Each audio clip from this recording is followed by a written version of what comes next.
Welcome to the Am I the Jerk show in real life, where we talk about stories that you submit. If you want to be on the show in the future, send us a message on Instagram, subscribe here on YouTube, and hit the bell to turn on notifications. You can submit your own stories on amithejerk.com/submit. So if you want to read stories or submit them, amithejerk.com/submit. But before we jump into our first story of the day, let's get to see who all of our guests are, starting with their name, age, and what do you do? Let's start with you. Hi, I'm Leah. I'm 27 and I sell hair at Lux Boutique in Las Vegas. Perfect. Next up. Hello, my name is T1337. I have been on this planet for 30 years and I collect data on people. How you doing? I'm Jen K, stand-up comedian. Come follow me, Jen K Comedy. My name is Justice Jewel. I'm 24, and I model and make music here and there. My name is Nicole Vegas. I'm 45. I'm an actress producer for the last 4 years, a former cop and military veteran. I'm Raja. I'm 26, and I do content, and I'm also a dancer. Great. Thank you, guys. So before we jump into our first of these stories, let's talk about a story from your guys' own life. So have any of you guys ever had a bad breakup? And if so, what's happened? All right, you're first. I've had multiple bad breakups, but if I had to name the top bad breakup, it would be, long story short, I dated this guy in high school, and I ended up going to the same college as him because, I'm loyal. And let's just say we didn't work out, and he didn't like that.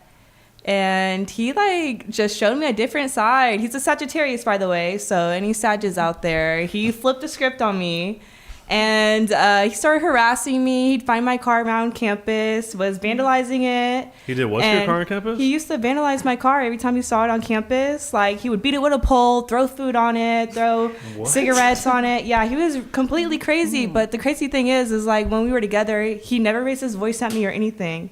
But when we broke up, he started doing those crazy things to me. And I remember one time, I was in a frat house, and he saw my car parked in the back.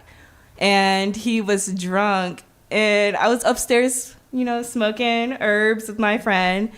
And he kicked down the door. And I hear, "Julia, I know you're up there. Come down here." And mind you, this is a frat house. So there's tons of guys in there. And he's trying to fight everybody. And my heart is in my butt. I'm so scared. And his mom was a sweetheart. I loved her. She helped me through my senior year and when I was actually with him.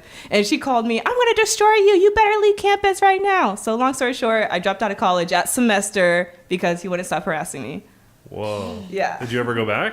No. I did go back to school a year later, but that's because I ran track and there's NSA or I don't know. There's NSAA. Or NAA, I don't know. There's track rules with that. So when I was committed to a college, I had to wait till the year is up to commit again. So. Wow. Yeah. So that was the last time you saw that guy then? Yeah, that was the last time, thankfully. Oh my God. What are your other breakups? Is that the worst one that you've had? That was the scariest one, but there's a couple exes that I've had that they're blocked and everything, and they used to email me constantly. And my favorite part is when they used to cash at me $60. "Unblock me right now." What? Unblock him for a second. What do you want? Blah blah blah. Wait, Okay, blocked again. Out of it? I'm blocking it. Yeah. Wow. Yeah. Well, that's thanks for that story. Does anybody else have any other breakups that's ever happened to you? No breakups at all? You guys are lucky. Yeah, you're all lucky, exactly. All right, well, let's jump into the first story of the night then. This first one is, "My wife won't let me see my dying ex. I went no contact with my ex after we got married. I was recently contacted by my ex's sister because my ex, has cancer that's terminal. She's in hospice. Her sister explained to me that one of my exes wishes to talk to me face to face for something important. They both insisted that it be done in person. She wouldn't explain what it was because she said she didn't even know. I told my wife about this and she told me absolutely not. I cannot visit my dying ex. I understand her feelings about this, but this person is quite literally dying. We have to come to a decision, and I don't know what's the best thing to do. I'm asking here, and I want to know how other people feel about it. I mean, she's about to ghost him anyway. So let him go. Let him go. That's a good one. Okay, I guess the question is, if this was your husband and your husband had an ex-girlfriend and the girlfriend was dying and she was like, I just got to see your husband one more time, would you let him go? Not happening, and he had an ex-wife. If he wants to leave, then he is never coming back. I'd say nobody. Really? As Why of is that? Because she's, can I say skank? She's a skank. No, Is she a skink or a dying skink? Which one? both. I guess. What if she has like millions for him and it's like here? That's crazy, yeah. Because you're married, that's yours. I don't get bought by money. No, Okay. would not happen. So if he wanted to, then he'd go. But he knows better. He would. I don't know. I don't know how your guys' relationships. This would be a supervised. No, this would be a supervised visitation right there. I'd be right there with him. Not even supervised. Yeah, like, what if you were allowed, what if you came with him? That wouldn't change it for you? I liked your thing. Yeah. I guess I would just have the knife because if he was out of line, I'd be like, oh, they both died the same day. Oh, they're both gonna end up. They just die. Definitely supervised, yeah. Yeah. I think So, so. Jen, you would be cool with it as long as you were there. I mean, she's dying. Like, I mean, like I said, what's she gonna do? Like, be with me, I won't die. Like, I changed my mind, you know. If I wanted to be the jerk, I'd be like, oh, you'll see her in heaven later on. It's okay. Yeah. Justice, what do you think? I wouldn't.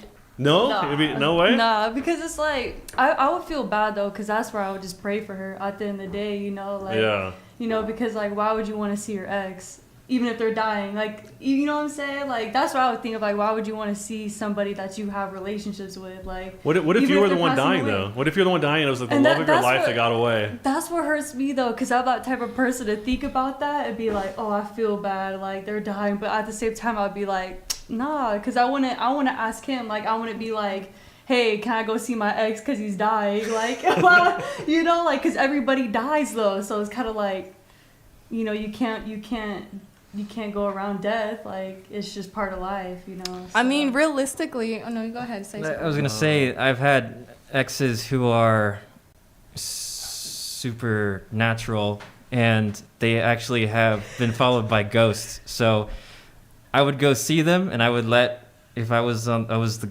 wife, let the husband see her, because I would not want to be followed by any malicious spirits. Yeah, it's gonna come and haunt you. Oh, well, the last Everybody's question. gotta pray for them. The last You gotta question pray I have for of this is, what if the ex was arranging this because they wanted to apologize to him on a human level? It was an apology. It was an apology? Like, Yeah. Apology for what? Like, just Like something that she'd hurt him so bad in the past for. Oh, that's Too little. rough. I know. Too little, too late. Yeah, I mean now that's this is close getting enough. deep.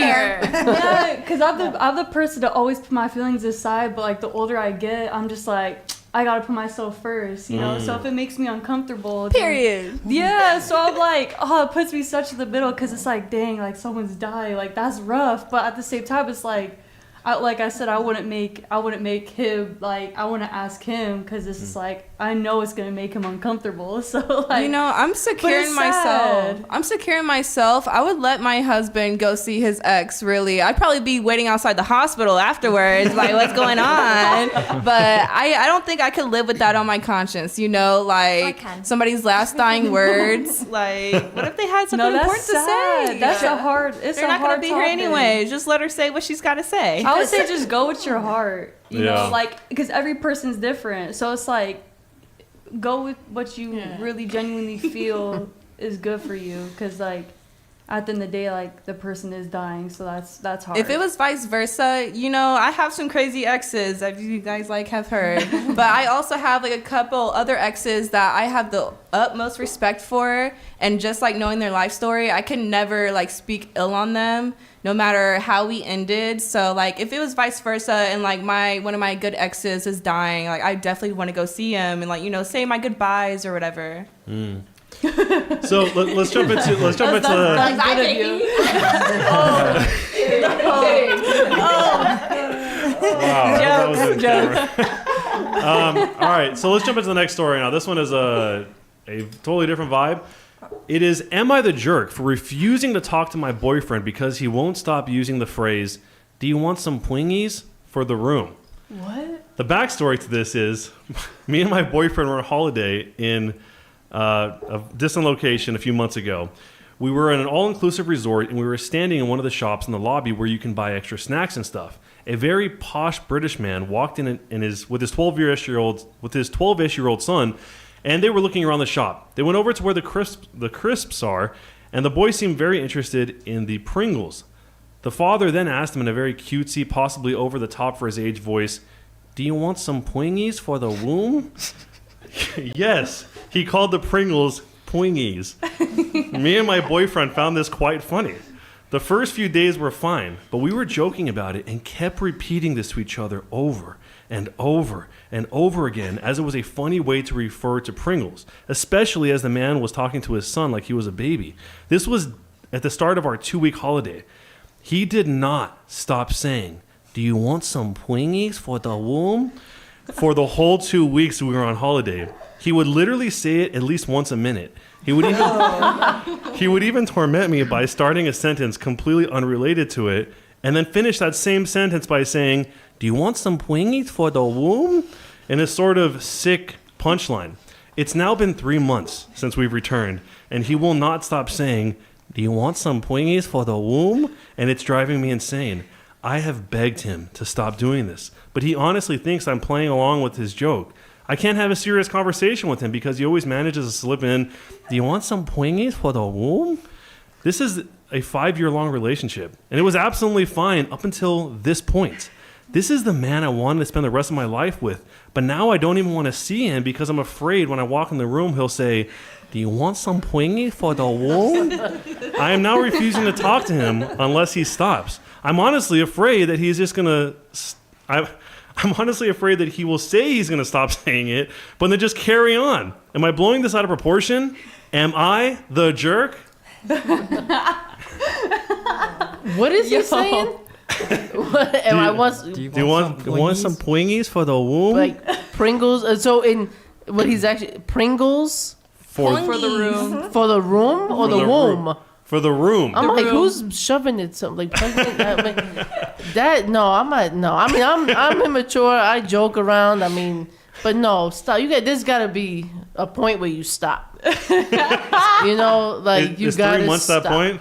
3 months after 2 minutes. That's it. Stop it. Stop. You know what's so funny is one of my friends that I talked to on the phone, he kind of has like a repetitive behavior like that where he'll like keep singing the same thing over, and I'd be like, okay, you gotta stop that, like you really do gotta stop that. So I'd like treat him like Bart Simpson, like write it down 1,000 times until you're tired of it. Like stop. Wait, the guy from the frat house? No, Oh. this is a different one. This is the one I actually like. Oh, okay. That's the one that if he's dying, she'll go. Okay. Yeah, that was the one. Yeah.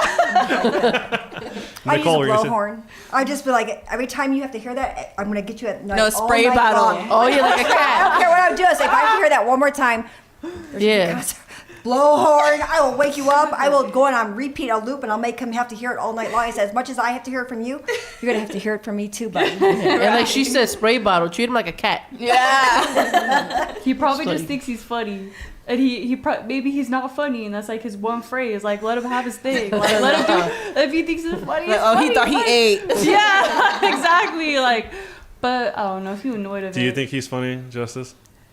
I mean, that was kind of funny though. Like, imagine a little kid saying that. I would be like, I like the first but- 10 times. Yeah, but I mean, I probably wouldn't think it's funny after a while. I would be like, all right, bro, yeah, cut that. Right.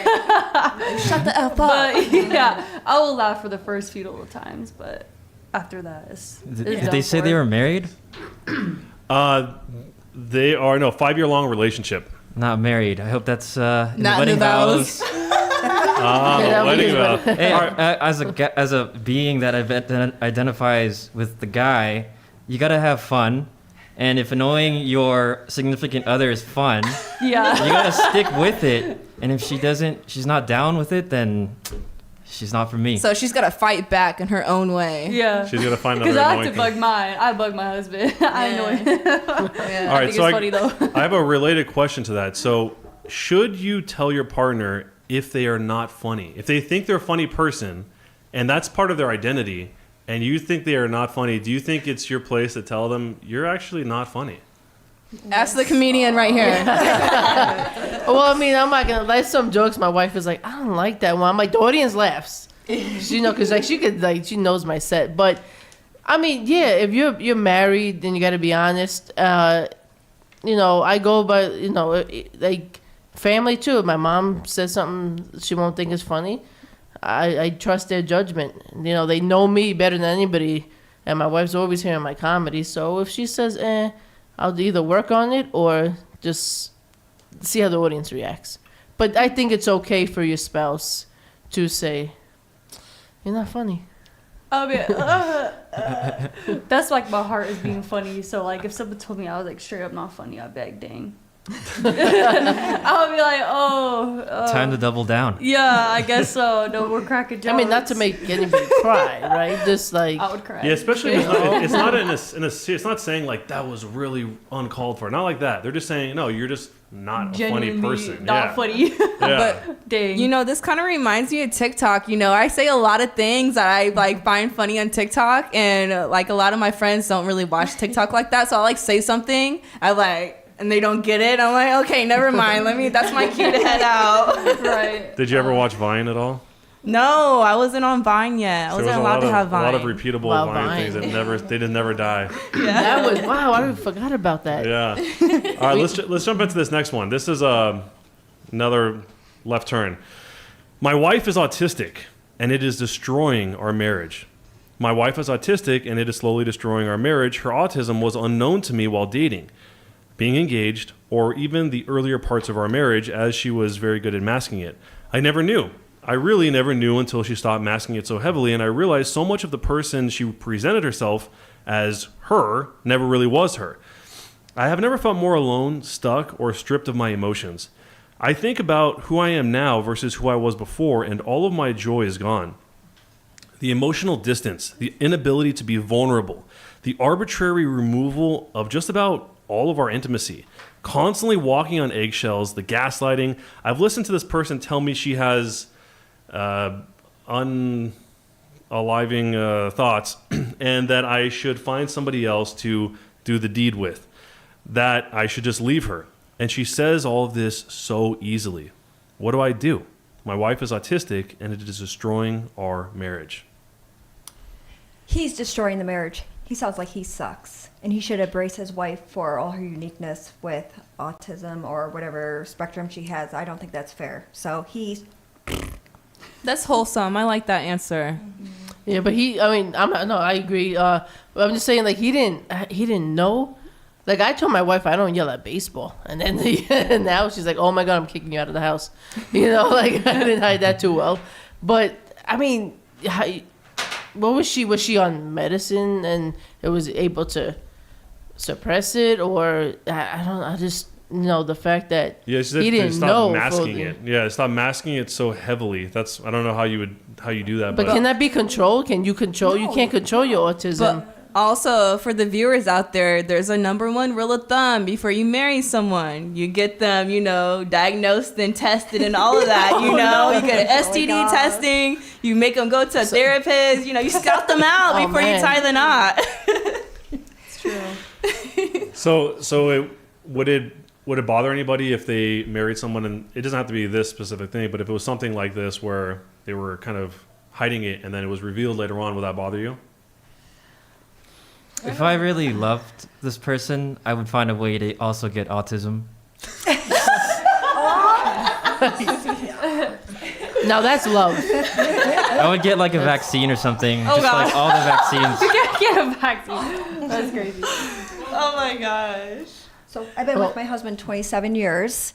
What? And I'm not going to give out all his weirdness because he has a job he has to go to. But he has very unique mannerisms, and I embrace them. So see, honey, I love you. Does he say poingies? He says a lot of other weird, strange things. And I'm like, I can't. I'll share it off. I have to share it off because he does have a 9-to-5 job, and people do follow me, so I have to be really careful. But I will share it afterwards. Promise. Now I want to hear it. I want to hear it. Yeah, I mean, I think we all have something that annoys our spouse. I know I definitely do. I mean, how she puts up with me. But yeah, I mean, you getting married to somebody, I assume you love them. Yeah.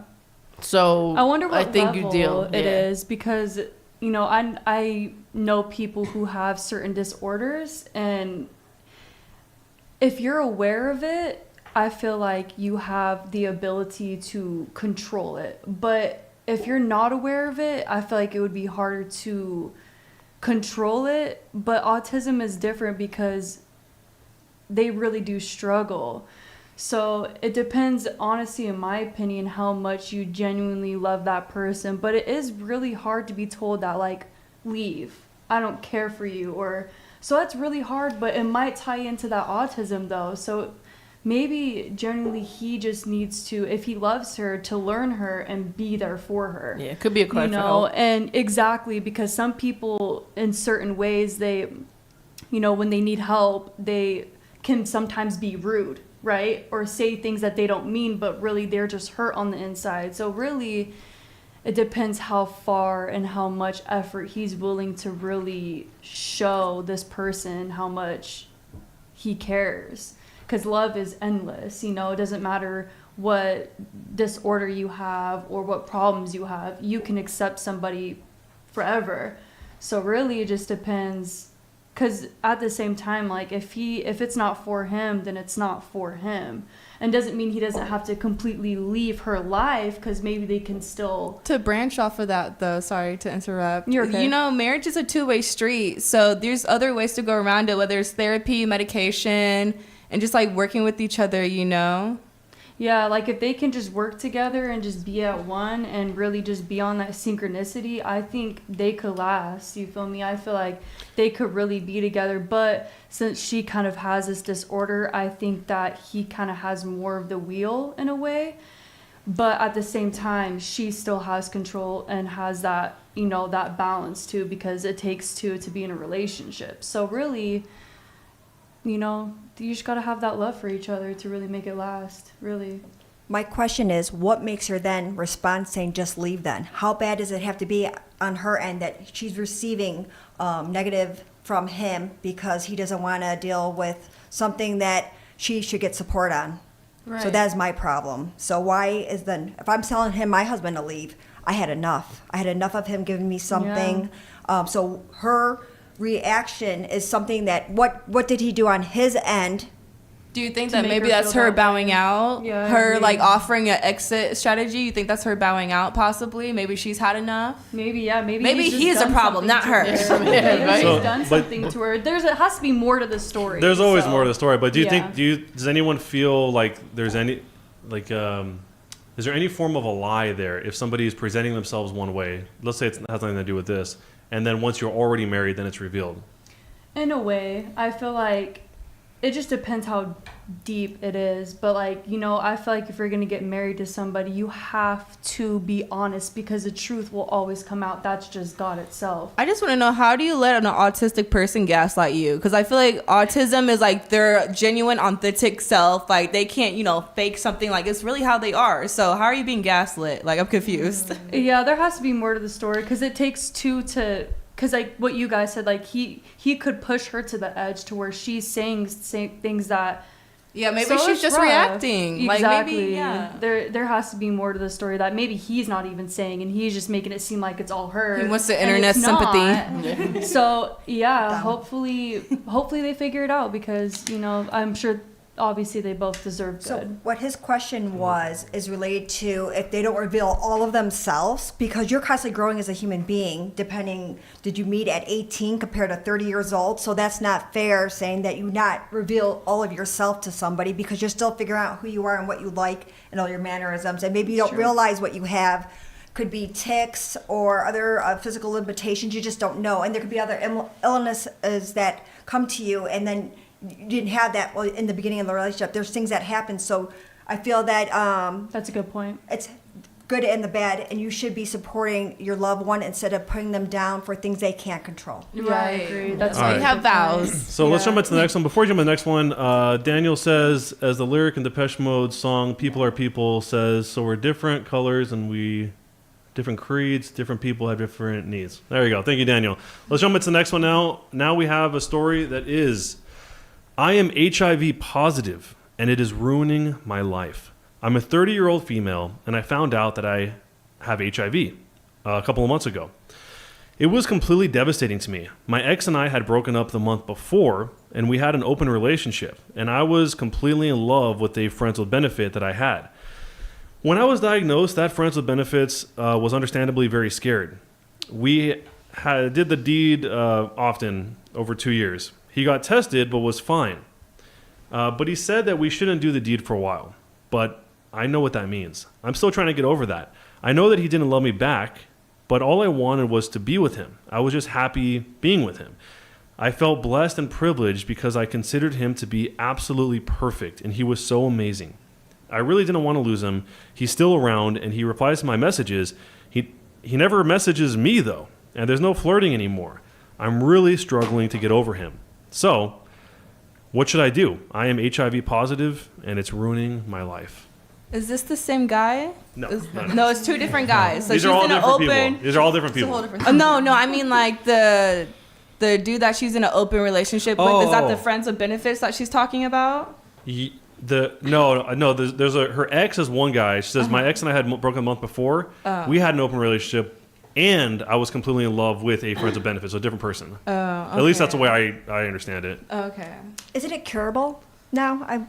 No? No, They there's prep. control it. There's prep, but yeah, I don't think it's curable. Oh, I could have sworn that maybe I'm reading wrong and I have to be up to Unless date you have on money. Well, Whoa. let's assume for the sake of this, when this was It's not. written, it's not curable. For the sake of this prompt, the timing of this, So she's saying, what should I do, meaning with him or in life? she's just trying to find advice here because she's like There's- she's basically hitting a wall where she doesn't know what to do. But there's groups and people who like have meet for that. If you're both HIV positive, you Well, I think as it Be like- pertains to this guy that she's in love with, that's what the question is. Like, how you can't blame him if he's doesn't want to pursue because he's being cautious of That's his exactly health. what it is. You know, I'm confused because if you're in love with somebody but you have an open relationship, how could that be? I'm very. So it's written in a strange way, but it's saying that there's two people. There's the ex that she had an open relationship with, and one of the people that she was with friends with benefits is the guy that she truly loved, not her ex. so At least she- that's the way I see it. So she probably got her diagnosis from her ex, I'm assuming, because her friends with benefits is being like cold shoulder-ish towards her. I don't think she cares about the Like ex. where it came. Oh, okay. Like okay. I don't think she cares about if the ex knows or Yeah. doesn't care. She only cares that this diagnosis is making her lose the like the relationship it's, she cares it's about. giving, and I understand that. You know, it's kind of hard to let go of someone that you really have feelings for, and like it's not completely mutual. But yeah, I know it's giving that he's giving her the cold shoulder, and like he's not pursuing her, she's pursuing him. But like you stated, like, you know, there's support groups towards that, and like you can meet a ton of new great people that kind of understand where you're coming from because they might be in the same shoe as you. So yeah, I would suggest like That's- support groups. yeah, because I mean that's touchy. You can't. So I guess if you take that aspect out of the whole thing and you just say, what do you tell somebody who is absolutely in love with one person and they have a relationship and then suddenly that person is no longer interested? Plenty of fish in the sea, okay, baby? I mean, it happens. I mean, we've all been in love, and then all of a sudden it didn't work out. I mean, Do you think You that women should ever pursue men? Is that a natural order of things, or do you think that it should always be a man pursuing women, or is it should be equal? I mean, it's 2024. I feel like I don't know. I feel like if you like somebody, go for it.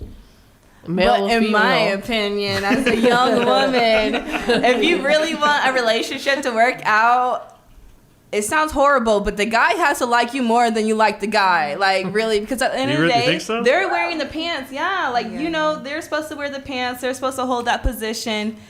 But a lot I of guys just say feel a lot of like- guys say that in order for it to work, the girl has to like the guy more than. No, that ends in heartbreak for the women. 9 times out of All 10. right, let's go around the table. If you think the woman, in order to make a successful relationship, if you have an opinion at all, The man should like the guy more, or should the girl like the guy more, or neutral?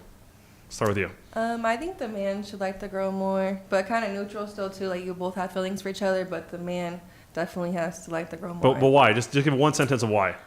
Just because I feel like men can kind of like, they like to find other girls easily and stuff. So if they really like you and they're focused on you, then the relationship will last longer. So that's what I think. But women won't do that? Women too, but women already like, I feel like they automatically fall in love with their boyfriend and stuff. Like as men, they see other fish and see other women. You know, Chicks are nuts too and cheat. So hey, That's all I mean, hey, listen, don't believe. Yeah. Nicole? I've been with my husband 27 years, so all that other stuff, I guess the guy would have to like you more because he would show it more, like cooking or cleaning or massaging you or whatever you want done. As long as he takes care of you and doesn't give you too much of a headache by repeating a word over and over again for like 3 months, then I would say, but it takes mutual understanding and respect and sacrifice and commitment. Other than that, I'm kind of curious what everybody has to say because we're all from different backgrounds and different generations. So I'm like, what's new? Because I've been out of the loop for a long time. And you're lucky. Justice, You're what about lucky. I think that they both should like each other the same, but I do think that a man has to take more initiative because that's, unless, female and female, that's a different story. But they're moved in together the first 2 weeks. No kidding. Nah, it took me like 7 years, man.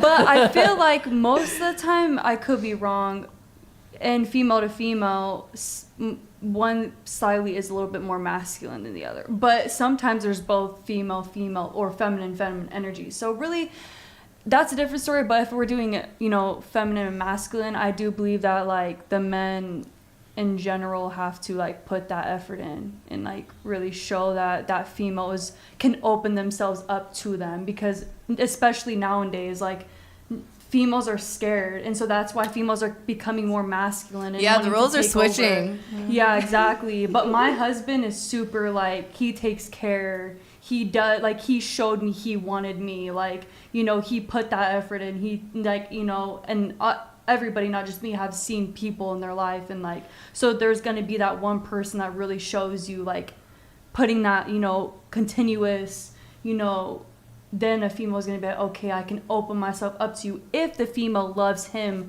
like he loves her though. So equal, but the man has to take initiative. Yeah, but right. Females have to put that initiative too though, because like females can't just be like, I have a question for you. All of this. Yeah. So you say you're 24, right? Yeah. And you're married? Yeah. When did you get married? What age? Just recently. Just recently? Yeah. Okay, that's still a young age. How long Yeah. have you known him? Are you guys like high school sweethearts or something? No, I met him out here, so I've known him for like a year. Okay. Yeah. Oh. Yeah, I actually have a baby on the way too. I'm pregnant right No now. way! Okay. Congratulations! Thank you. Yeah. I love that for you. Yeah, but not like he's really showed me something I've never seen before, and like I'm very spiritual, like in general. Like I'm young, but overall I believe in God. I believe in the universe. I believe in different levels of energy, and so like I really appreciate what he's done. And so back to the point though, but like I said, like men have to really put that effort in for a female to be able to open them up, but females have to also take care of their man. Females can't just sit there and kick their feet up. Like if my man's at work, I'm making sure the house is clean. I'm making sure the animals are taken care of. He likes to cook. I don't really like to cook like that, but he cooks. So I'm like, yo, thank you. Yeah. But I'm not just gonna sit there and kick my feet back while he does all the work, because that's kind of like a man needs to get taken care of, because then the man's not gonna want to put that effort in if their female is not putting that effort in. So really, it's that yin and yang. But you know what? People are missing. But women are already emotionally wired, no matter what. So it's gonna come with the women's perspective and like the women's side. But that's why we talk about the men needs to like the women a little bit more, just because they show that little extra effort. Because the women, they're always gonna fall in line and like fall in place with that. So. Yeah. So let's get the other half of the rumor fast, and then we'll jump into the next story. So, do you have an opinion? I think it's just a big stereotype what men should be, because my mom says, she always says the same thing, but my mom's obviously older than me, but it's like, I know some dudes that are sensitive, and some couples where it's male female and the female's the boss, But I don't know. I just think it should be a neutral thing. Like if you cook, then let him do the dishes. Or if he Right. cooks, you do the dishes. Absolutely. You know, I mean, I don't know. That's just me. You know, I always in tell a my perfect brother. world. He did that. He cooked. No, I like- did the dishes. Because my brother, like, I'm like, yo, don't always be forking out that money. Like, I don't want people taking advantage of you. You're going out because my brother, you know, he's one of them sensitive, nicer people, and I'm the one who's scaring his girlfriend. How old is he? Yeah. All right, You know? X100. I would really like to be the devil's advocate, but I've seen proposals by women to men, and it's just makes me. It feels so weird. It feels unnatural. Cringe. And in my own experience through trial and error, I feel like the general trend is for the guy to put in more effort in chasing, because the other way around, it just sounds kind of strange. Okay, and then last up. I think I know yours already. I think I stated my opinion like 3 different times in the middle of everybody else.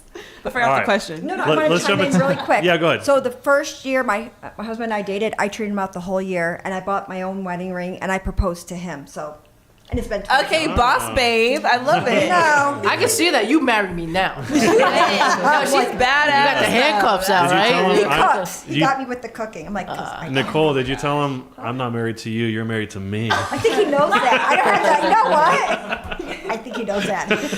All right, It's okay. let's jump into the next one here. So next up, we got I'm a 26-year-old female. How can I show my husband, who's 25, that I appreciate him after I said I never would have given him a chance if I didn't have a kid, and now he's feeling insecure. I overheard my husband giving his friend Rob, not his real name, some relationship advice. I told Rob that my husband is not the person you want to go to for relationship advice. My husband said it helped get someone like you, and then he kissed me on the cheek. And I told him I was a broke single mom with a kid. I wouldn't have even looked at you if I didn't have my son or even some money. He asked if I was being serious, and I said yes. Then he walked away. I didn't think anything of it. But he's been distant lately, not giving me compliments like he normally does. And I asked him if he's upset about what I said, and he said kinda. He said he will get over it, but he wishes that he never knew that. So how can I show that I appreciate him? I'm thinking of asking my parents if they can watch Bunny, and I think that's a kid, and I take my husband on a weekend trip.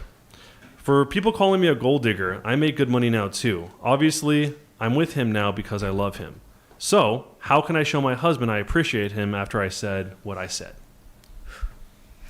She stuck around, so there you go.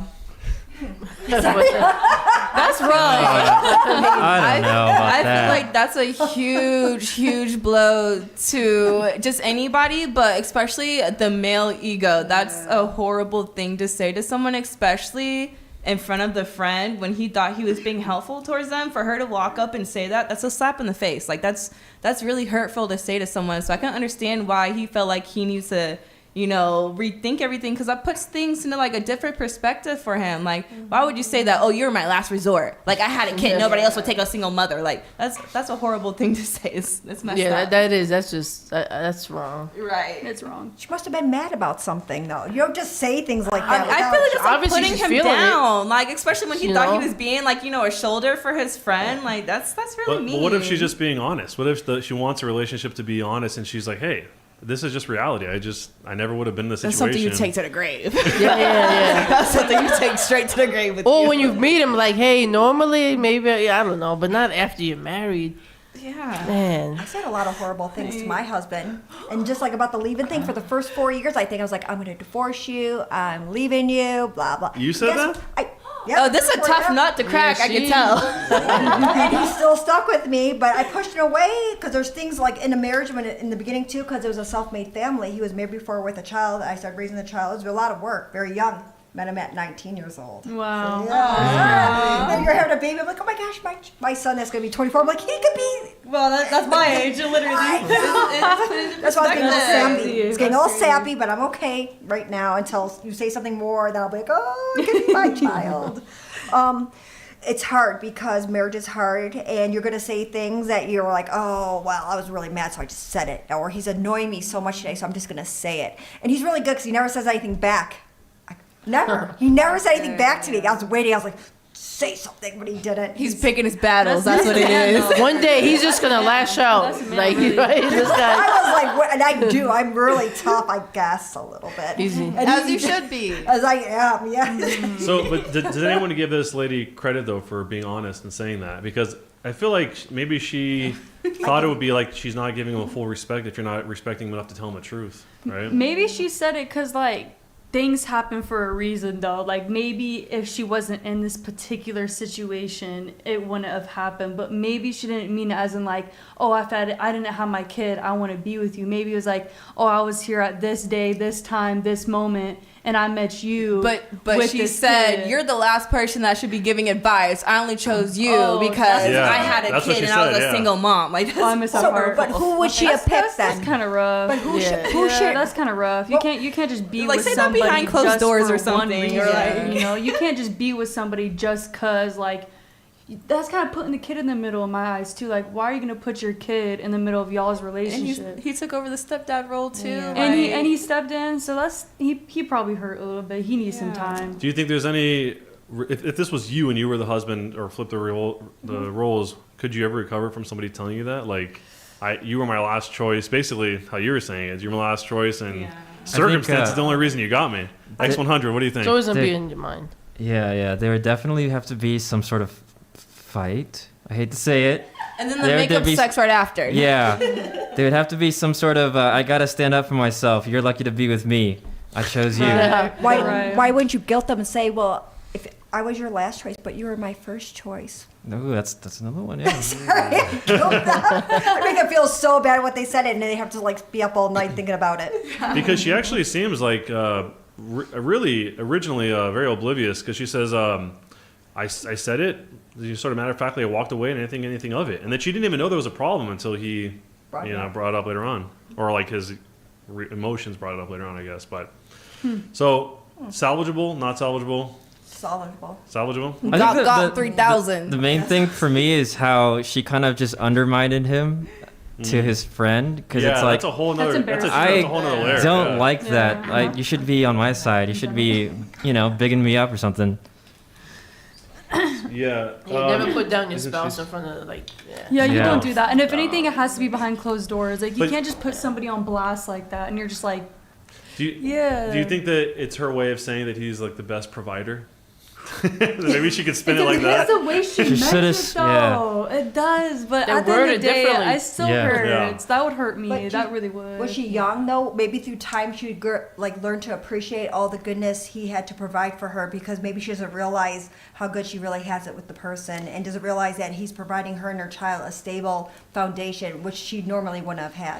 So she's older than him, and she's 26 now. It doesn't say exactly when they first got together, but so let's jump into the next one. So next up, unless somebody has a personal story, we'll just jump straight into the next one. So we'll go with I'm a 38-year-old male, and my wife, who's 35, lost a lot of weight to gain the attention of her work crush. How do I move forward? After we had our kids, my wife gained a lot of weight, like 80 pounds. And honestly, I was fine with it. I thought she was still hot, and my desire for her never waned. So for a while, she was fine with her weight too. Fast forward 5 years, and all of a sudden, my wife gets really into fitness and nutrition. She buys a Peloton, goes on a strict diet, and loses all the weight and then some. She looks like she did when I met her in her early 20s, and she looks great, like I said before, but I also thought she looked great heavy too. Then one day, last week, she comes home from work, and I could tell something is really bothering her. I ask her what's wrong, but she's just evasive and distant. This lasts a few days before she finally breaks. She tells me that the reason she was so determined to lose weight was because she wanted the attention from a guy at work that she has a crush on. She said that all the women at her work have a crush on this guy, and she just wanted his attention. How do I move forward? Cheater. That's it. Cheating. That's cheating. She's not even else's first in attention. line. That's crazy. That's cheating. Period. First of all, I'm Wait, one at a time. I just want to say congratulations for her losing 80 pounds, and there's nothing wrong with her wanting to get back in shape. And that's maybe in his head he's making that story up, because there's no way she would do that and then say. Well, let's take it for "That's weird." face value. Let's assume that this is as he Oh. describes it. Like she said that to him. That's rude. Because in the story, she I'll tells leave. him that. Leave ASAP as soon as possible. Pack your stuff. Really? Just No. out? Yes. You're out. No, the Yeah, best thing that he absolutely. can do is, level up himself and be like, okay, I'm the prize too, not just you. And you're like looking for another guy's attention, and you're not even the only chick. Like now you're a monkey part of the show. Like that's embarrassing for You you. gotta leave, bro. You have to leave. So I could've Justice, put you up would just with be that. out of there. Out of there, because that's cheating. You're lusting over somebody else. You're looking better for somebody else. And then you're also telling me that you're looking better for somebody else. Obviously, you're not interested. No, he Why better would I put in stay? perspective for her. Why would I? Like, yeah, he gotta go. Like, Once you ASAP. crave somebody else's attention, then your mind is off who you're Balance. with. Emotionally That's it. cheating. That's what I call That's it. Like Yeah. once that's all. Like I knew with one of my exes. Like once I started like flirting and this like looking, I was like, damn, I'm done. I'm just saying because I wouldn't do that. I got a question. What kind of attention was she wanting from this guy? That's just a She look? might have What just kind of wanted attention? I'm just attention from curious. somebody. She but- says Somebody else. she had a crush on him. She specifically says Oh that. nah, see that's In different. the whole nah. office. In the whole office. You gotta go. Yeah, she Because said- you don't know Yeah. what she's doing She at said work. everybody in the office has a crush on him, No. and she just wanted his Everybody does. attention. It's like an actress or actor. Everybody likes a certain person. Does that mean they're gonna get with them? They just want to look good and they want to get noticed by this person more I than mean, but anybody a else. full transformation Yeah. like that, For one guy. like, It's a lot of work. 80 and that being the pounds. motivation though, that's a red For somebody flag. else? It's giving No. it the opportunity presented itself. She would go for it. Like, Wait, one at a time, guys. One at a time. Sorry. Say that last part one more time. I was gonna say, like, it's giving if the opportunity presented itself, she'd go for it. Like, that's a red flag right there. Especially like making another man in your workplace a motivation for you to do a full body transformation. Like, it could have been anything else. Like, but Why- for that, and then she admitted it. That's Yeah. embarrassing. Why do you think? Why would anybody admit this in the way? Let's assume this is exactly as it happened, just for the sake of the story. What would motivate somebody just to tell that? I feel like if you're telling somebody that, it means you She's want an excuse guilt- to leave or Or something. she She's wants him guilty to about feel. it, and she's She's snitching guilty. on herself, and she thinks that it's gonna make the situation better. But still, like, no, girl. Right, no. guilty or She wants attention she from her wants husband, that guy. she wants to make him jealous. She wants. Make Her husband, jealous. yeah, like she Ah. wants to. That's a Do you point. still love me? Okay. Show me. Like, come on, just. It kind of goes back to the last topic where guys have to chase. Maybe he got complacent, and this is her way of kind of telling him to just, hey, Maybe you should work out spice too. it up. Get that. Run a beer marathon. belly. Jeez. People Oh, know. That's does it make a difference? Do you think that what happens if that guy is her boss? Does that make it worse, or is it the same? Absolutely. Hell yeah. Now she wants a raise. Hey, she trying to work for that raise. She's trying to you get feel that me? money. That She's like, honey, I'm CEO now. Hey, what? Yeah, right. She is gonna be. She trying to get that Yeah. promotion. Yeah. She gonna Gonna get get that promotion every promotion month. too, because she Yeah. gonna give it up. Then he might be like, respectfully. hey, I don't know. Yeah, not good. Bring home that money. You gotta go. All right, Tell him let's that he jump- has to go. Tell him Oh, that. actually, I have a story. Let's hear it. Yeah, I all right. have a coworker story. Let's hear it. Completely embarrassing. Okay, so I was in college. I was working at a shoe store in the mall. And, there's this cute guy there, and everyone thought he was cute. He was fine. And I'm the new employee. And he starts flirting with me.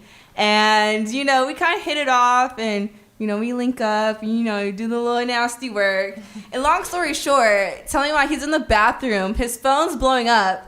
And I see this girl's name on there, and I'm like, okay, cool. I open his wallet. I'm taking pictures of his ID. I'm taking pictures of his credit cards. I'm like, okay, bet. Now I know you're playing with me. I can play it back. And so, I close the wallet.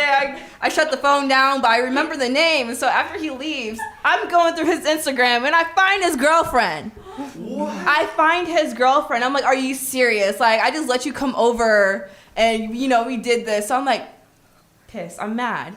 And so the next time we're at work, he's already there, and he's flirting with the other girls. I walk in, he's trying to be all cutesy with me. Long story short, we go to the back of the store where all the shoes are, and I'm laying it down on him. You didn't tell me you had a girlfriend. I don't even do this. You're my coworker, blah, blah, blah. Not knowing that everyone in the front of the store can hear us. All the customers can hear us. All the other coworkers can hear us. And one of the managers comes back, and she's like, hey, you guys should not be doing this here right now. Everyone can hear you. And I'm just so mad. I don't even care. I'm like, you know what, F you. And I just walk out the front. I throw a pair of shoes at him, but yeah. Did the girlfriend ever find out? No, I wanted to tell her, but honestly, I was just over the situation. And I just feel like when it comes to girls nowadays, like they like to blame the woman instead of the man. So I didn't say nothing, even though I really wanted to, but really I didn't say nothing because I was embarrassed on my own part. But I really wanted to use his credit card information. I didn't though, but I really wanted to.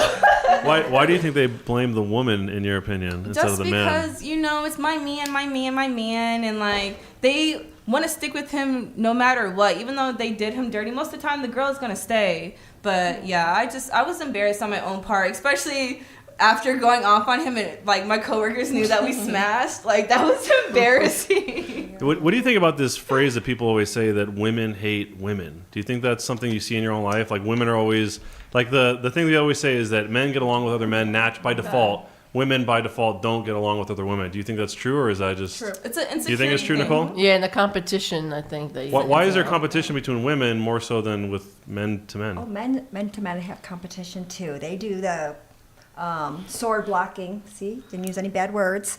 And for some women, if they're not confident or not secure, or they have problems where they didn't heal themselves, they will self-project. Yes.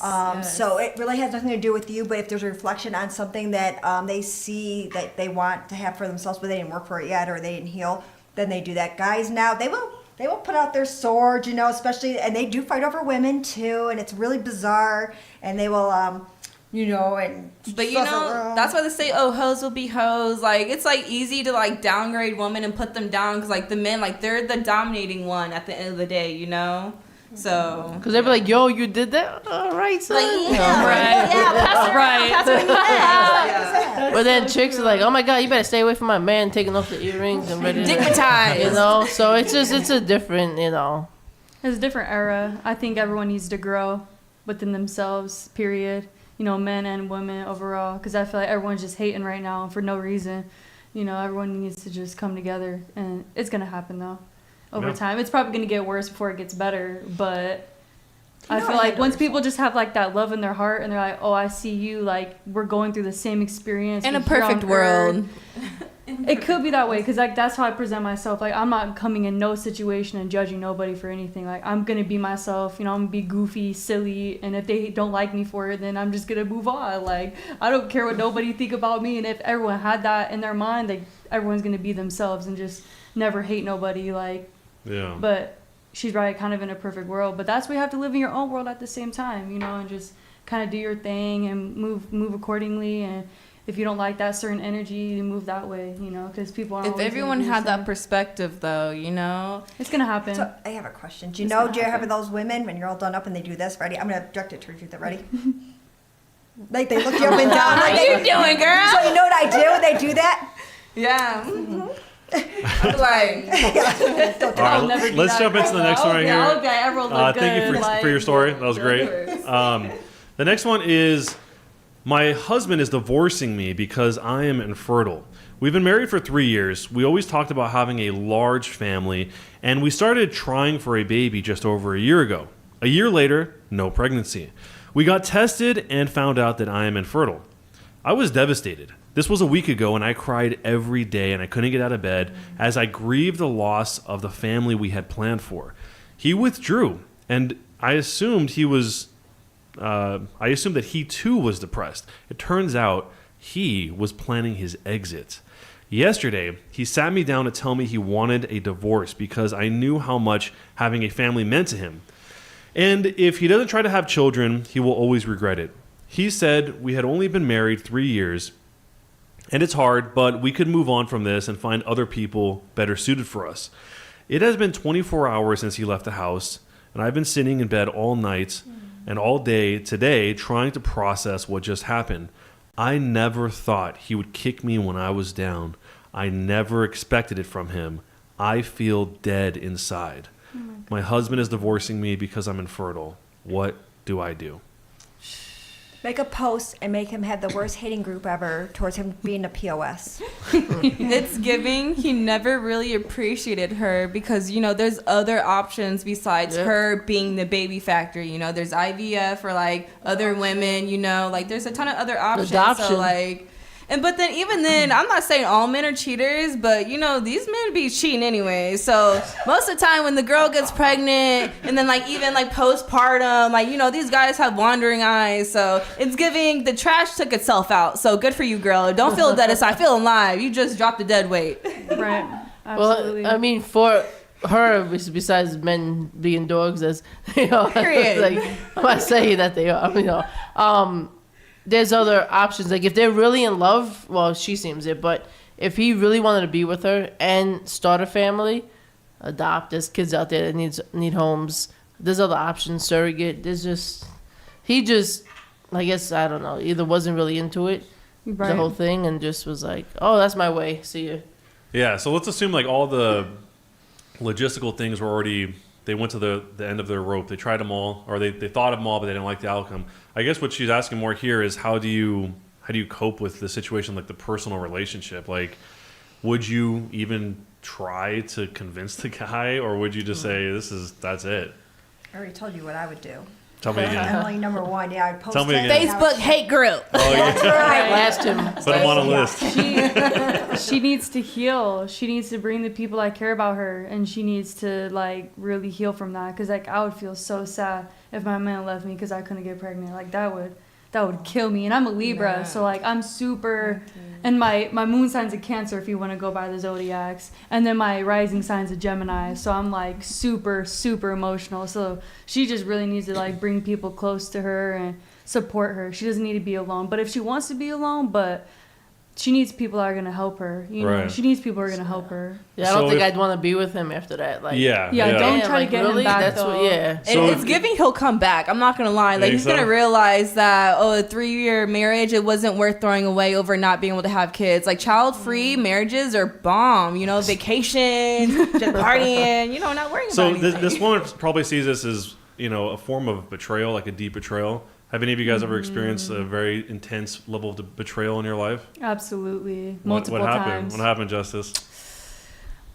Ooh, I can go off my kind of recent. I had this friend, a homegirl that I knew her for like 10 years, and I had this roommate, and we were just friends, like nothing, like strictly friends. We got a 2-bedroom apartment.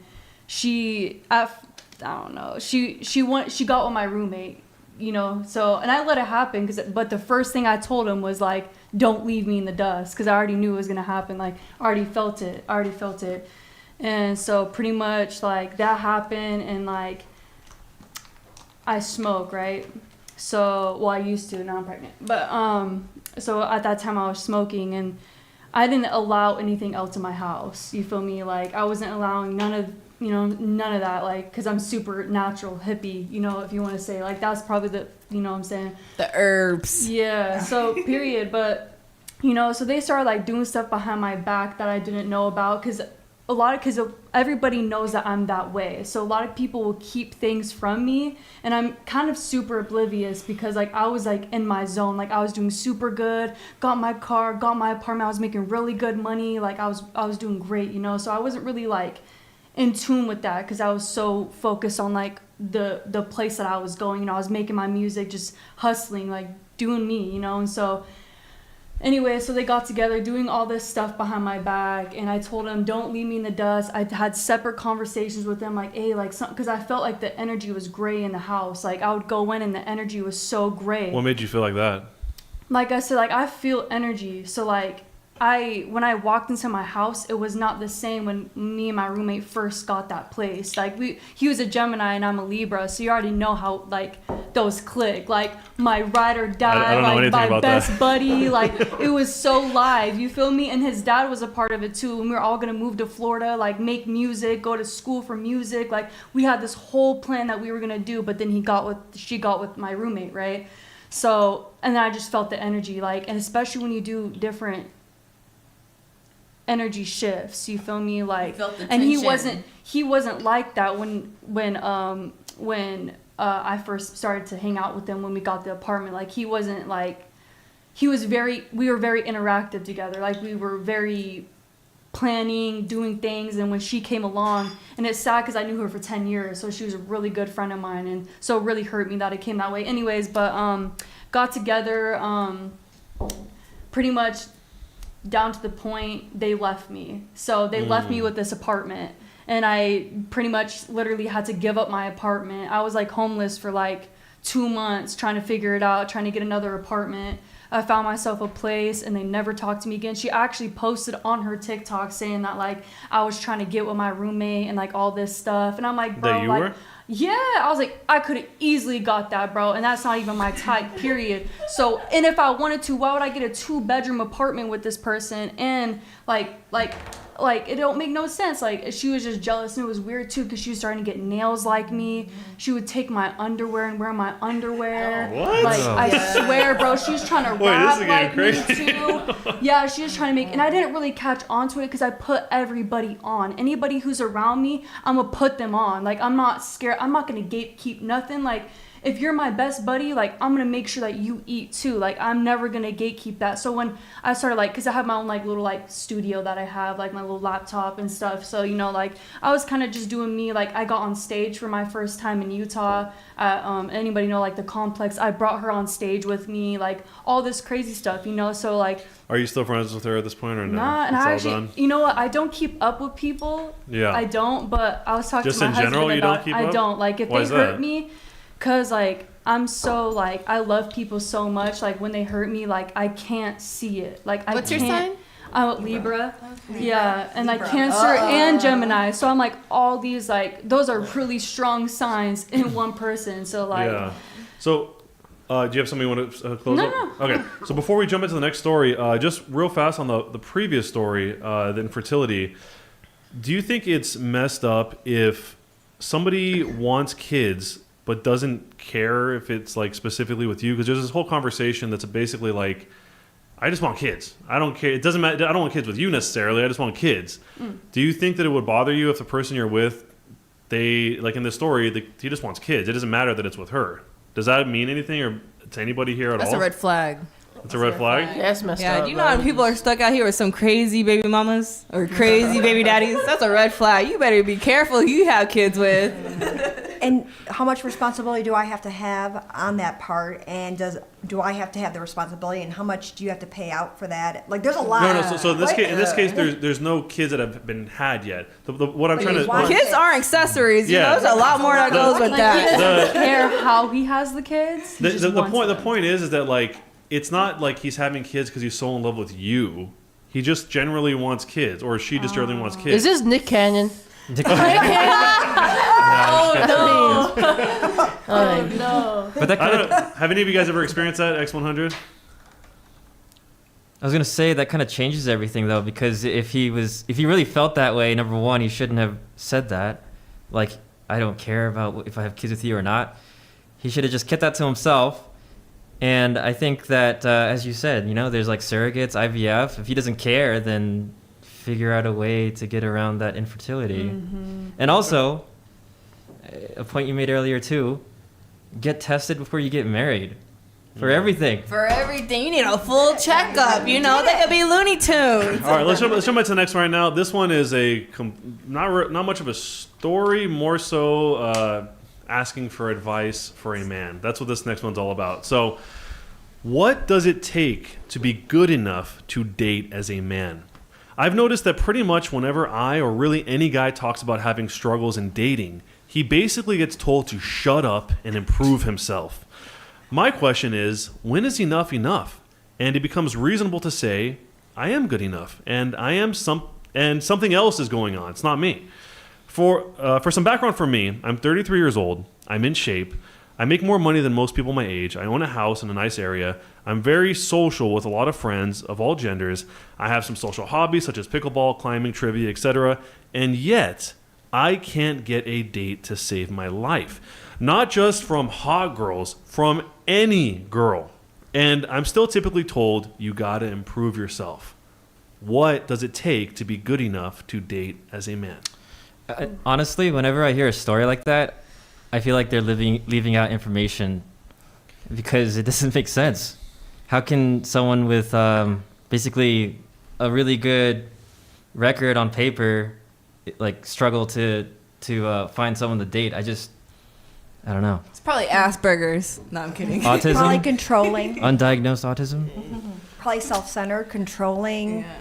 Is paying all of her bills good enough? Is that enough of a? It would never be enough if someone isn't genuine and authentic, and also not controlling and not arrogant too. Like he looks like I have all of this, but I can't get anybody because he's not authentic for himself. He's trying to show material things instead of being a genuine person. Maybe he needs to work on himself more. Yeah. I wish you could do a little video of who it is. I'd be like, well. Okay, how about this? What if there was a game show where in this game show, you win $1 million, you can't see the guy, but if you can give him advice that fits in 2 sentences of what to do to secure a date, and if he gets a date, you get the $1 million. What would those 2 sentences be? He just has to get a date? Just has to get a date. That's it. Like, in a Go to a consensual woman's prison way. So and like just find No, someone. you're giving him advice. Just give him like one sentence of advice. Yeah. Yes, dear, and your choice on our first date. There you go. Okay. You bet you're gonna bet $1 million on. Yes, Yes, dear. dear, yes, he's gonna, yes, agree, and he's gonna All say right. your choice for your first date, wherever you want to do. So this is just for a first, just to get a date. Just to get a date. This guy, like, basically, what would you tell him in 1 sentence or 2 max? And that's all he can go off of. He's like, all right, this advice I'm going to follow. And if he gets a date, you get the money.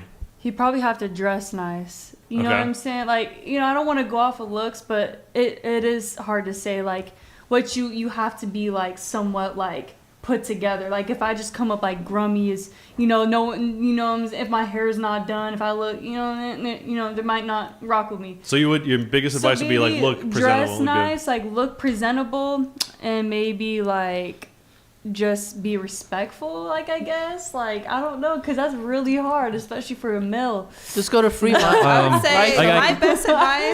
my best advice is to be attentive. Yeah. People love talking about themselves. So if you spend the whole day with like asking them questions about them and they're But going he doesn't on and have on. the date yet, though. Yes, That's to once get you the get the date. date. Oh, okay. He's just trying to I get would just the say date. be attentive. Yeah, like you said, like be prepared, dress well, good hygiene, all that. But then also like if you want to catch a date, like you gotta pique somebody's interest. So like really, everybody loves talking about themselves. So maybe they're off-putting. If they can't nail a date, maybe they're not reading the room and they're not, giving off the right body language. So I feel like that's why I said maybe it's Asperger's. Maybe they don't know how to read the room and like maybe. I think my advice would be he's 33. It's very popular to join like a run club. And from personal experience, I've gotten a lot of dates through that. And if there isn't one in his area, he should just start one. Okay, it's a run club. That's concrete advice. That's concrete. That is a good Alright, idea, is- though. Yeah, Get like fit. So you just chase after the girls. Yeah, So you just like- run behind them. Who's the one who like, said? date me. Who's the one who said to be attentive? Because is being attentive enough if you're not attractive? That's what I was thinking too, but I don't want to go off looks. But like, if you really like, If you've seen my exes, don't you know. wouldn't know what But my type is. Like I've been out on dates where random guys have walked up to me and like laughed, like, "What are you doing with this guy?" Like he must have bad breath. Seriously. honestly, Is like- having money important? Like if the guy he had all the other stuff, but he didn't have the money part. Does that matter? Well, I've to get the date? dated people where they had nothing. I'm like, I mean, got I've been you, the but bread- I don't know. But I've now been the I'm breadwinner before, but also at the same time, me being the breadwinner, I wore the pants. So like I didn't respect him enough, because I was bringing in the dough. So whatever I said went, Depends, man. I really do. All right, let's jump into the That's next a one. hard Right one. Next story we got. I suffered a spinal cord injury, and now my wife gets to sleep with other men. Unfortunately, I can no longer perform due to the location of my spine that was damaged. I've tried therapy, nothing works, and likely will never be able to again. My wife is an absolute sweetheart. She cared for me while I was in the hospital, and after, even though she was pregnant at the time of my crash. We talked about options for a while and finally decided on letting her essentially have a hall pass. The rules are she has to find a consistent long-term partner. The man must be drug and disease-free with proof, and he must be respectful of our situation, and he must be protected.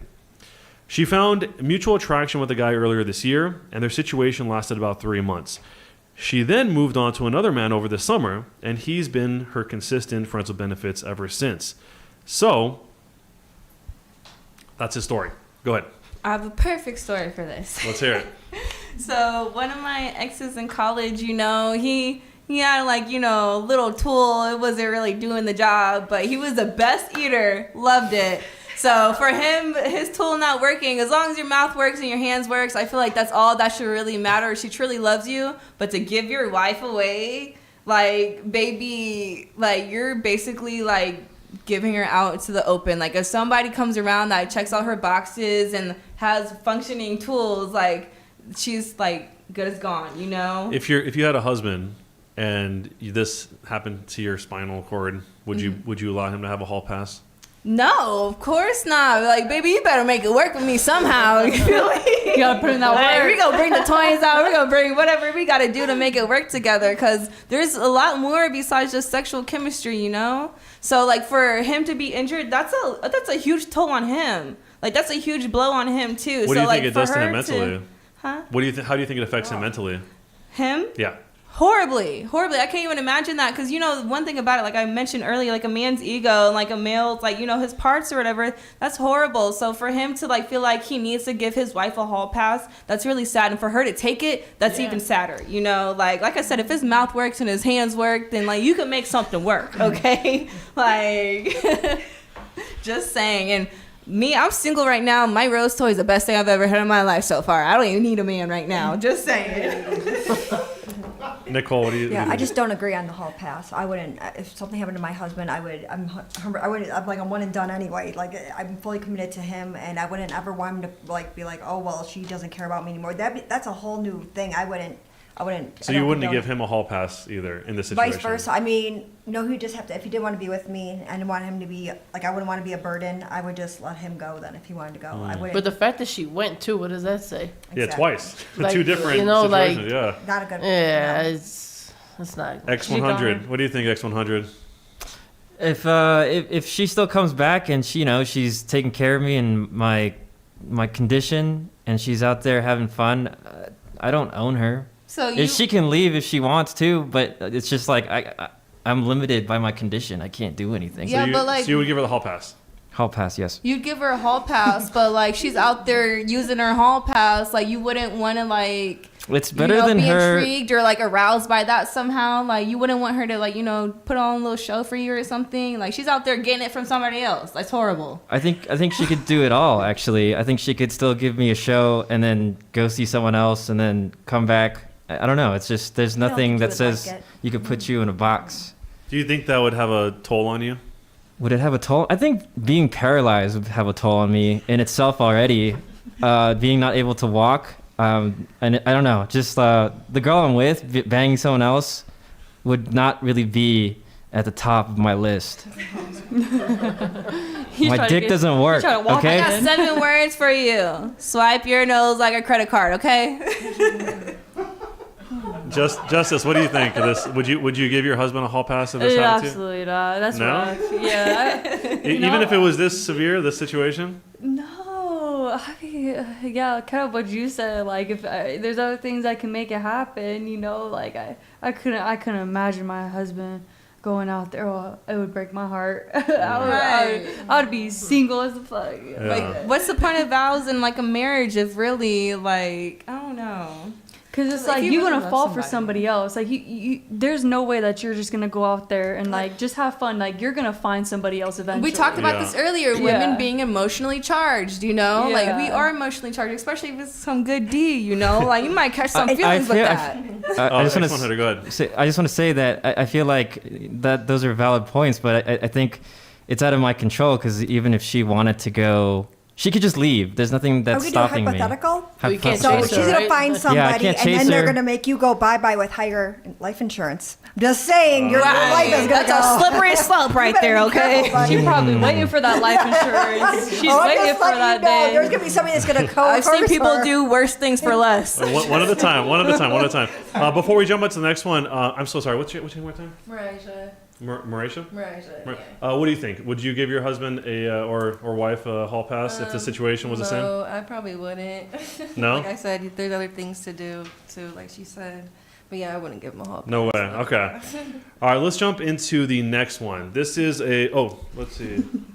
Let's jump into the next one right now. This is a really short one. It's more of a, I guess, a rant or a conspiracy more than a story. So this is in capital letters, and I'm not going to read it in capital letters, but just know it is. This is messed up.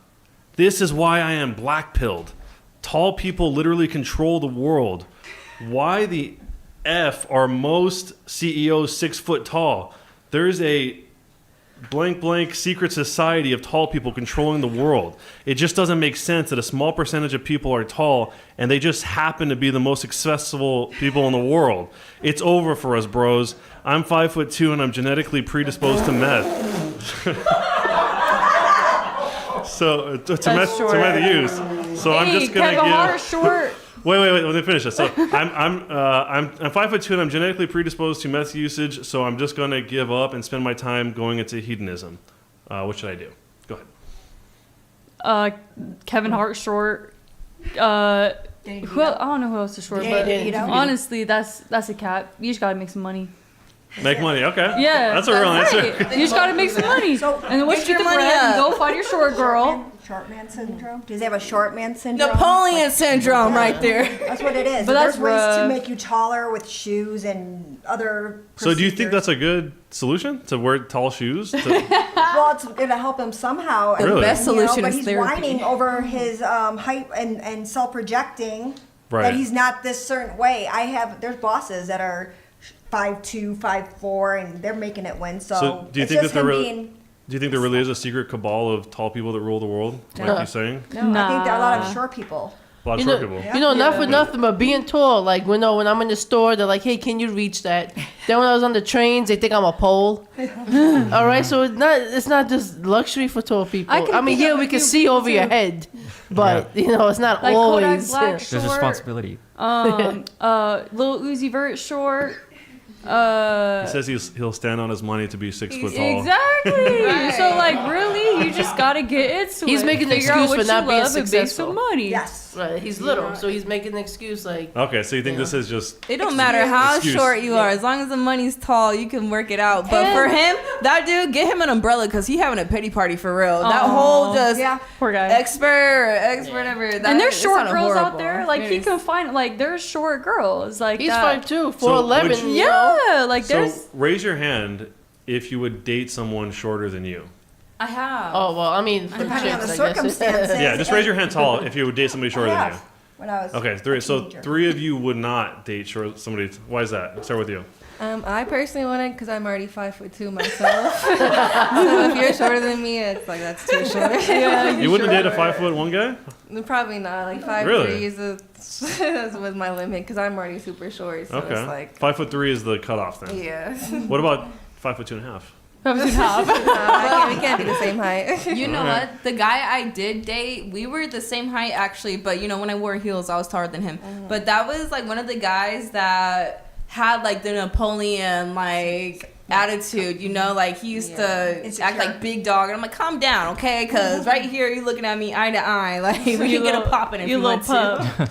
All right, and then just so you wouldn't. I have dated, and Did it was enjoy miserable. that? Miserable. Yeah, 'cause, Wait, like, why? Because I'm tall. I'm 5'5". I'm actually 5'6". So like when I'm in heels, I'm tall. So like, and preferably, I genuinely want someone very taller But than me. why does it matter? Cause it's just like I want something, you know, bigger. a dominance thing. Yes, like I'm already, cause I'm super masculine at the same time. Like I'm feminine, but I'm also masculine too at certain times. And I just want to be feminine like all the time. And I just feel like if someone's like, you know what I'm saying, I'm like, you know, I have broad you shoulders look down kind on the of, sun. like my shoulders are broad, you know. Do you guys so think it's like- that in general men are more sensitive to height or women are more sensitive to height? Men. Man. I feel Okay. like men want to be tall. So It's- everyone says men. Go ahead, So, excellent.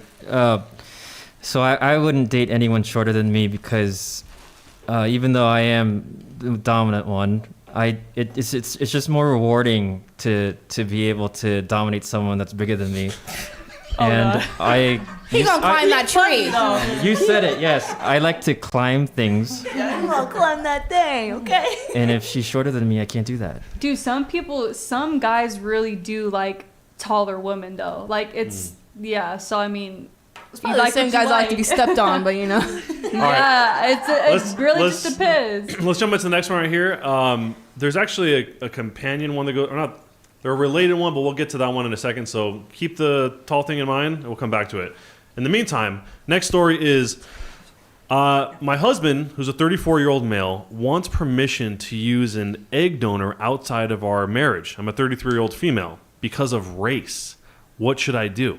So my husband told me on New Year's Eve that he doesn't feel connected to our child at all.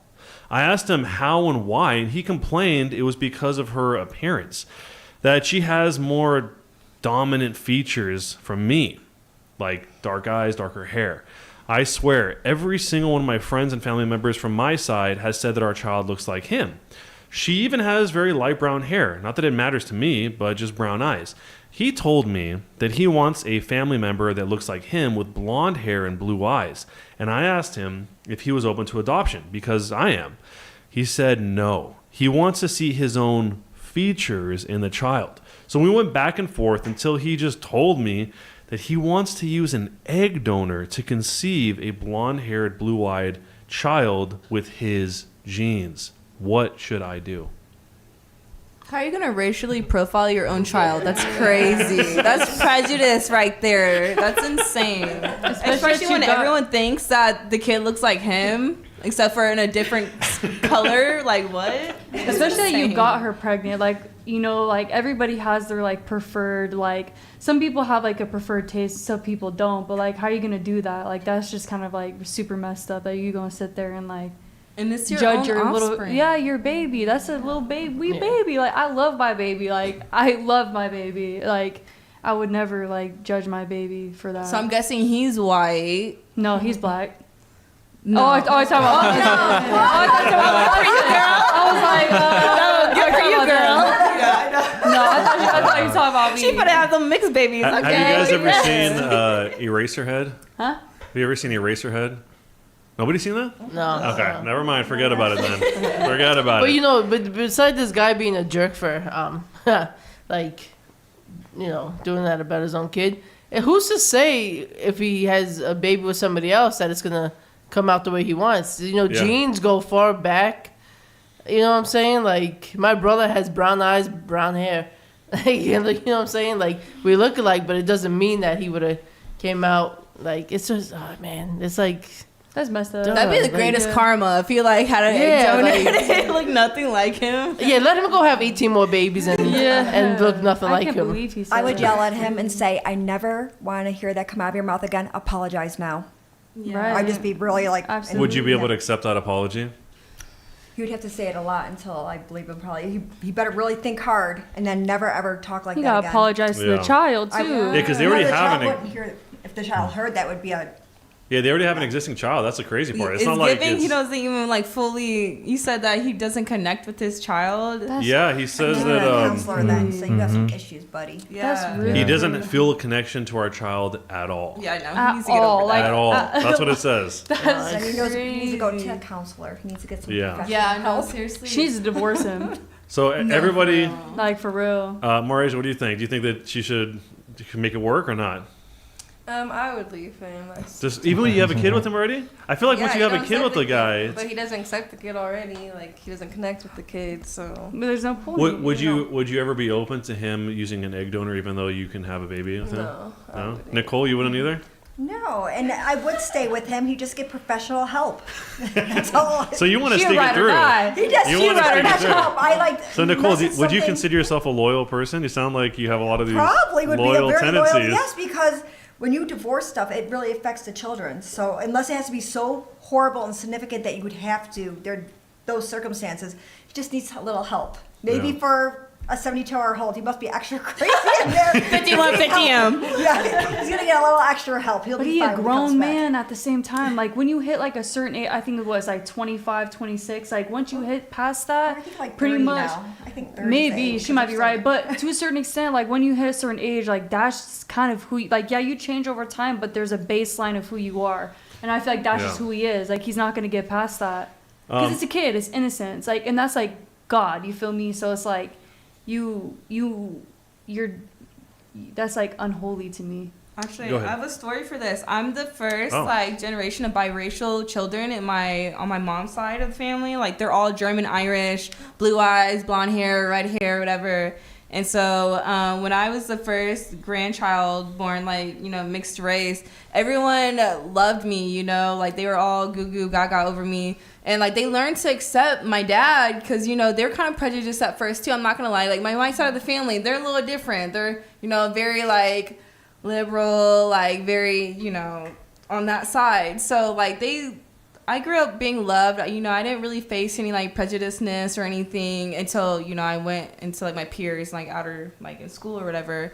But yeah, I don't think I could be able to trust him around my child if you feel like, oh, he doesn't have blonde hair and blue eyes. Like, who are you, Hitler? Like, what's going on? Right. Like, it's giving very weird. Yeah, and doesn't it say something that he doesn't want the features of the mother? Like, isn't that strange? Like, do you even like me? Like, Yeah. what's going on? Wait, before we jump into the next one, X100, do you have anything to say about this egg donor thing before we jump on? I wish I had something counter to say to that, but that guy is just insane. Sociopath. All right, let's jump into the next story right now. This next one is, even if you all agree with this, this next story actually that's like what I was talking about before, where just play the devil's advocate, see if you can try and see what the other side of it is, if there even is another side. So I'm a 21-year-old female dating a 22-year-old male.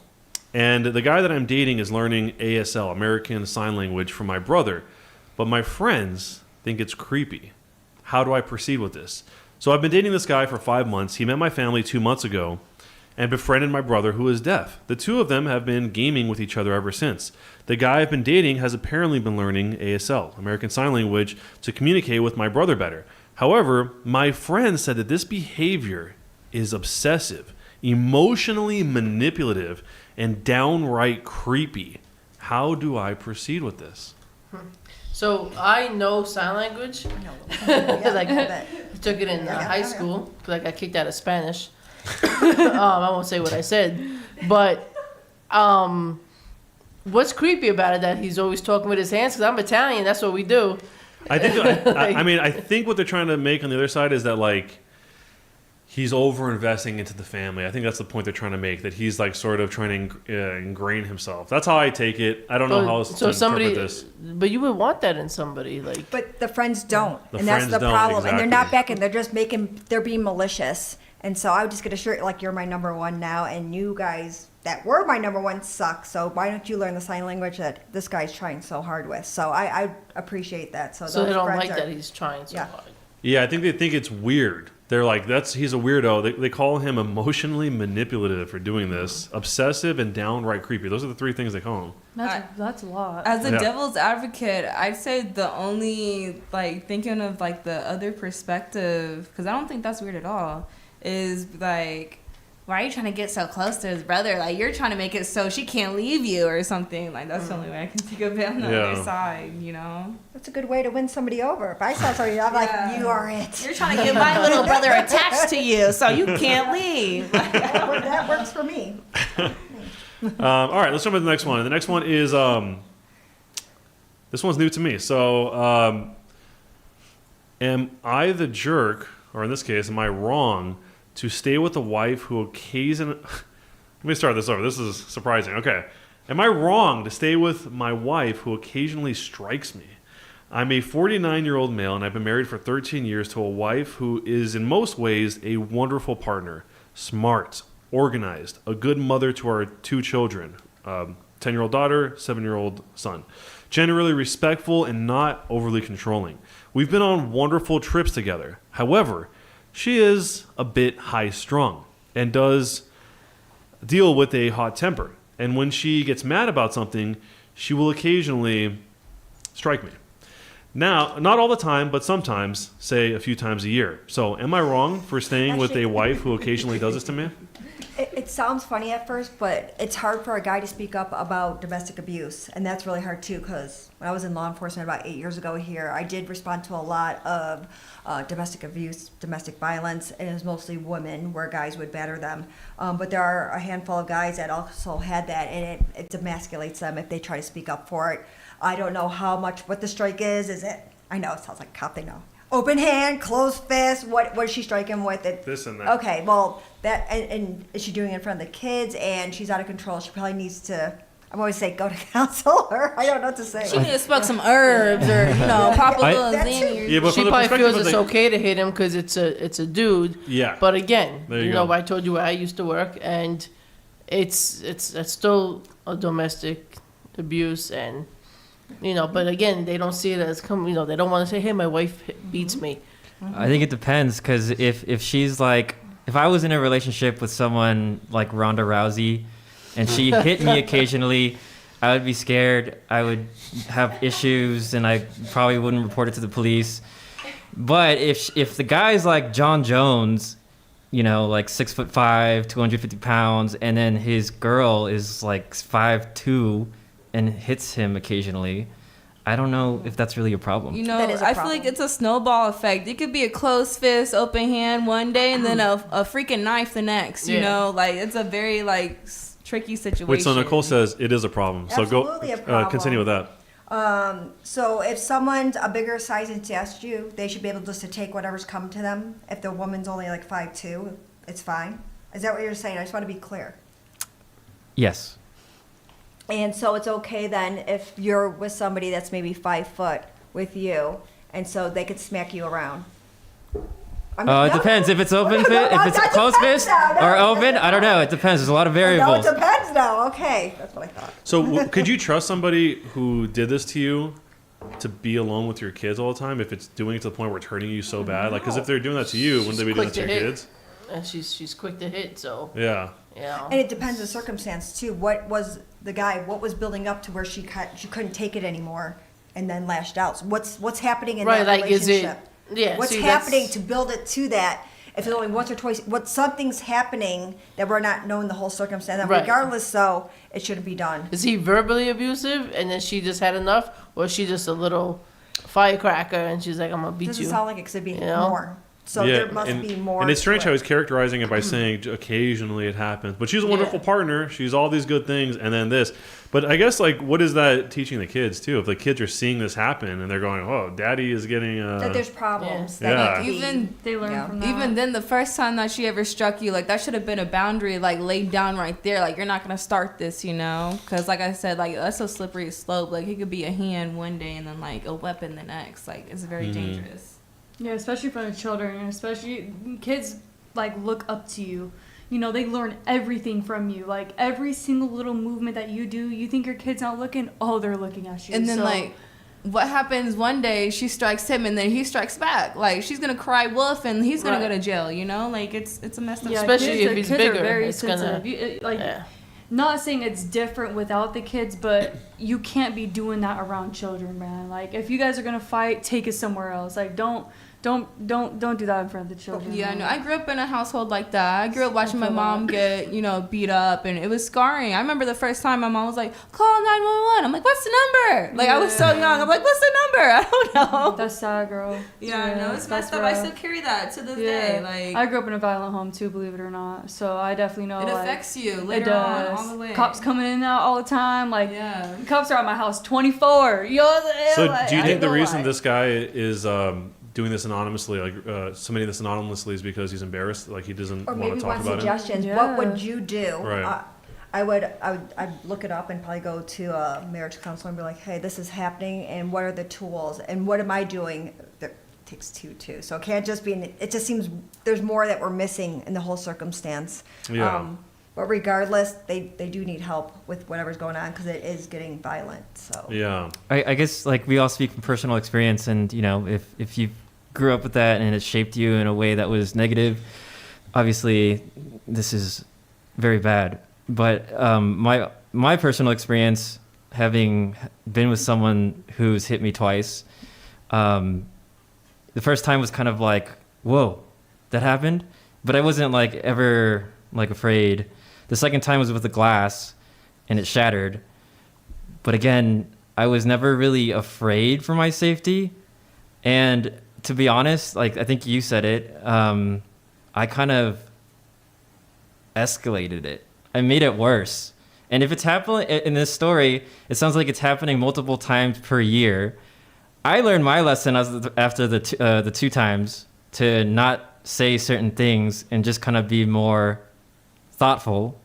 But if he's kind of repeatedly getting her to a point where she kind of just loses her cool and decides to get physical, that's a I got problem on him question too. now, directed towards you. So you're telling me you said something to her she didn't like, so she popped you. Now, if you said it to her, would she have popped you too? That's what I'm saying. There's a fine line. I don't think it's acceptable regardless. Yeah, that's not an excuse. Yeah. So you're like, I learned not to say that. So if you said it to me, do you think I would just pop you over that?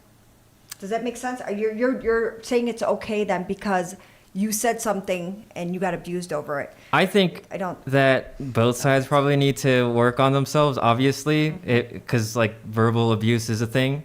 And if I know exactly what to say to someone to make them mad and want to fight me, then I should probably not do that. We're pushing the buttons. Exactly. And if the other person knows that they have a temper and they're quick to get physical, the other person should also kind of like look at themselves and be like, what is my problem? That's kind of what I'm saying. But there is a problem when someone does physically harm you because Of course. they can't control their temper. So it really has to do with her. And if she has a problem with that, she really does need to get the help because, So as it's you were kind mentioning. of like what, choosing fighting words, like, oh, I'm gonna say this so I know it's gonna like tick you off, and like, but on the other side, oh, those are fighting words. You say that to me, what's up, square up or something, like. It's very toxic. Yeah. Okay. So Toxic relationship. All right. Both need to work on themselves or break up. Period. Yeah. Yeah, point blank. So this is the next story is going to be the one that is somewhat in the realm of the tall versus short thing, but it's a very strange take on it. So, am I the jerk for telling my boyfriend to stop self-deprecating during the deed? Hi everyone, I'm a 26-year-old. Huh? Will you repeat that? I'm so sorry. I'll start from the beginning. So here we go. Sorry. Am I the jerk for telling my boyfriend to stop self-deprecating while we're doing the deed? Hi everyone, I'm a 26-year-old female. I recently started dating my boyfriend who's 34 years old, and we've been together for a few months, and things have been going really well. He's on the shorter side, around 5'5", and pretty thin, but that's never mattered to me. I like him. This weekend, we did the deed for the first time. When things got started, he kept making these really self-deprecating comments that totally threw me off. He'd be saying things like, "You probably wish you were with a real man, not a scrawny twig like me." Or he would call himself a manlet, and even call himself a midget. At first, I was confused. Then I wondered if this was a humiliation kink, but then I figured out that it was not. As much as I wanted to know, when one has a humiliation kink like this, they want to be made fun of and degraded. But my boyfriend was just self-degrading and seemed to like it when I reassured him after he insulted himself over and over again. At least this weird experience didn't last longer than this time. When it was over, I told him to never say this again. Am I the jerk for telling my boyfriend to stop self-deprecating himself? No. No. It's like he wanted to hear, like, no, it's okay. Like, he wanted that for somebody to make him feel confident. It's like pity almost. Yeah. It's But this is like pitiful. what what do they call that? Like fishing, right? You're fishing Yeah, for... they're playing Right. the mortar. What did I say? Like, am I saying that right? Like, when I say you play the mortar? Oh, something? yeah, Like, yeah. Right. But Playing the then victim. Yeah. he wants to hear, like, no, that's not it. Yeah, like, Yeah, I'm pity. so stupid. No, you're not. Yeah, you are. Get out of here. Like, And he's doing this like during like freaky time. Yeah. It's Oh, giving. no. It's giving. Standing in front of a mirror. Oh my gosh, I look fat. But if somebody else called you fat, like you'd have an issue with it. Like.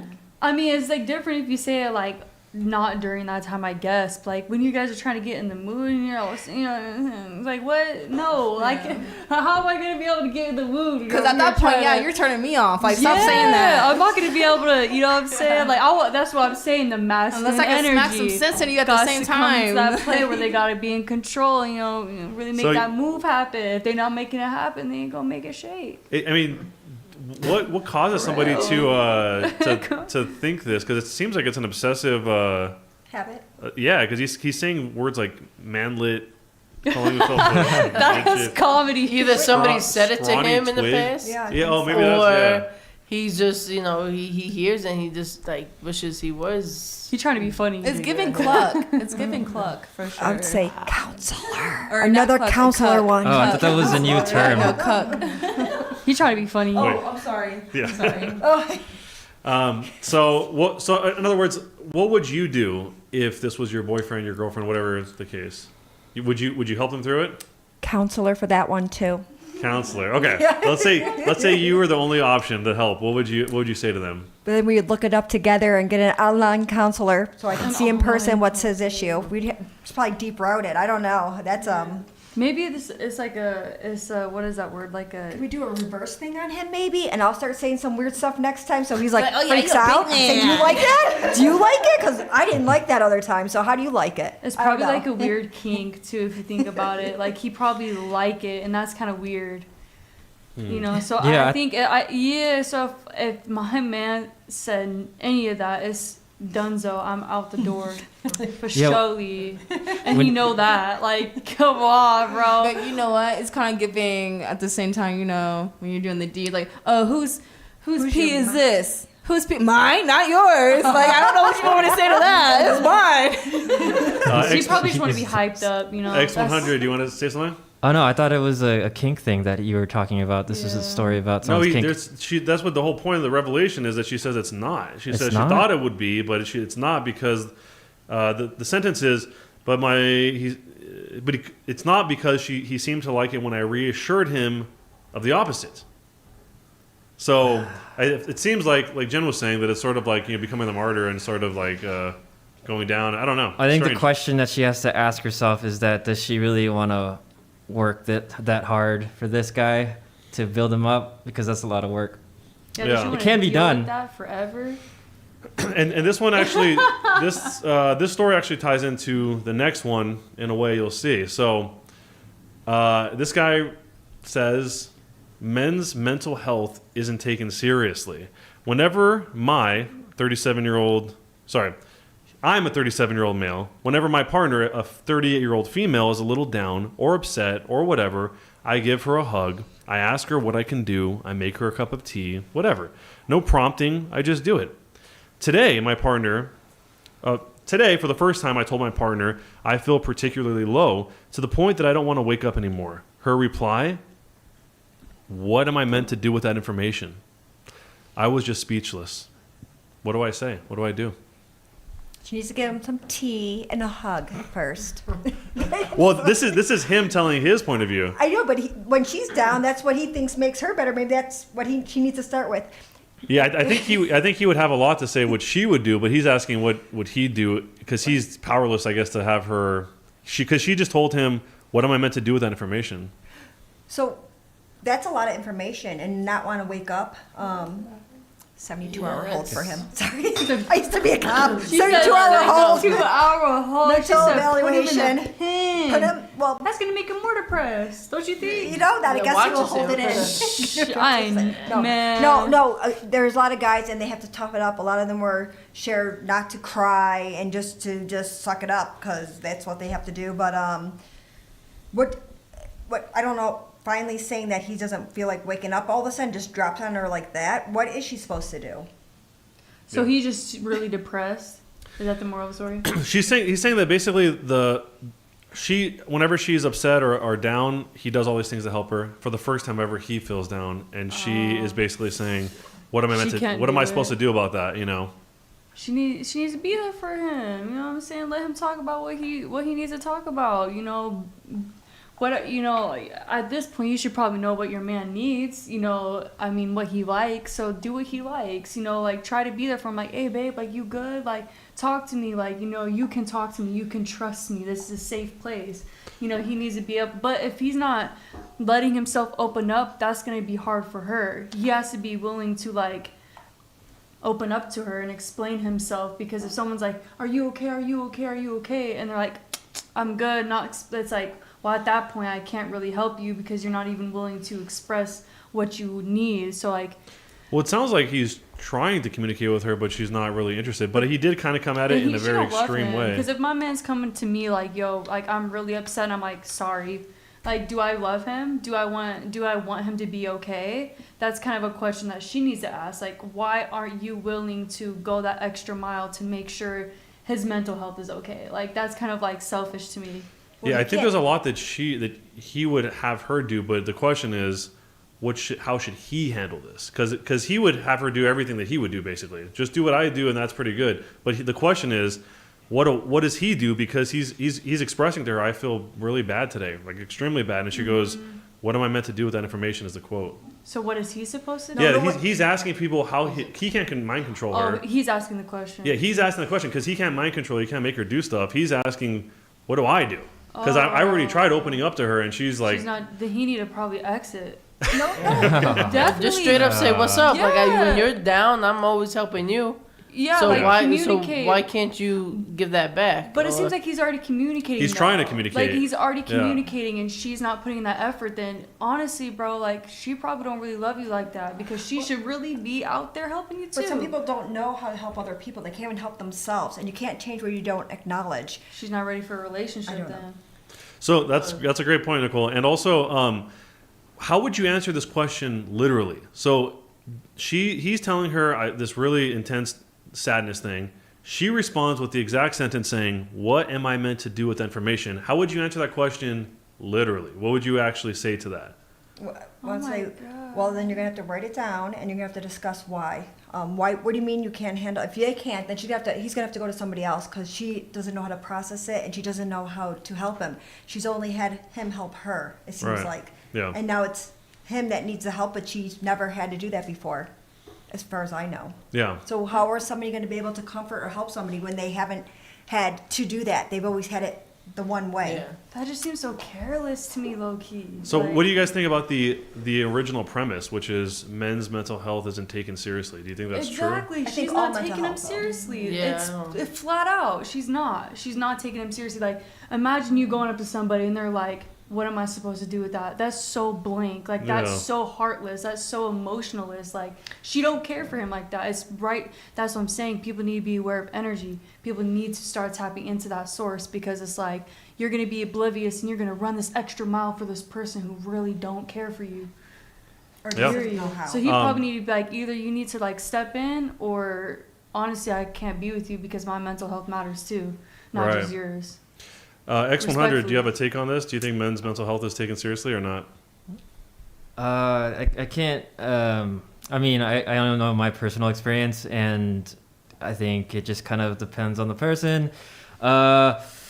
I have had those days where I'm just kind of like, fuck, I am I'm down today, and I know that it's really heavy stuff sometimes, and I don't want to lay it all on one person. And you know, a lot of the times these days, I think that the person that we're with has to be all of these roles, like our therapist, our lover, you know, all these things, and it's kind of a lot to process. So if I found out that my partner couldn't really handle that type of information, then I would probably find other ways to kind of manage.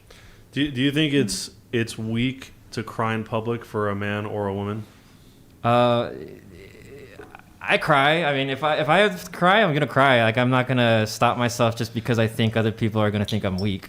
That's Yeah. but I've Nicole, heard you don't that, like though. That? Oh, I just don't cry. Oh, you don't cry? Yeah. Sometimes Yeah. I just need a good I'm not a cry. crier. Like I Yeah, me feel too. better after But I other than cry that, public- sometimes. Wait, are you like Crying not is capable a of crying, or you coping just don't like to cry? mechanism. I've cried by probably like at least a handful in the last 27 years. Yeah, it's not. Wait, is that the length of your marriage? Is that why No, you said 27? 27 together. So 25 years Is of it marriage coming up. is it because you can't, or because you stop yourself? So I'm not more emotionally based. I'm more logically based. So Oh, there's okay. people that are like, oh, I feel this and you don't feel this. I'm like, well, I understand that you're feeling this and it's true for you, whatever's going on. But I process things differently. So Logical do you guys person. think that it's weak to cry, or is it not? I mean, no, I wouldn't. I mean, in public, I don't. I mean, I don't Let know. it out is good, I guess. I guess they say I don't know, because then when somebody cries, like if you start crying and you're next to them, like they're there. Like, you know, I just it's just I find it it's awkward, but like then I don't know. I just feel like some things. I mean, people cry. It happens. I mean, I know people, it happened. They might watch this and start crying now because we're talking about crying. And I'm sorry, but you know, I guess some people are just more emotionally, and that's how they can just cry like that. I'm like, oh. Like I have to have onions and jab my finger in my eye. Yeah, I'm like, I think them what's onions, coming? man. What When is you're coming? making that sauce, and then that'll do it. But other than that, I mean, I've heard that from women that when they see their man cry, sometimes it's a turnoff. I see my husband cry, and I was like, oh shoot! Like 2 times big cries. His father passed, and then our closest, like he had the best dog ever, and he had to be put down, and he blamed it on. He was like, oh, crying, anger cry. I was like, oh no, I'm in trouble. I was like, oh, and I could feel that energy. I was like, oh no.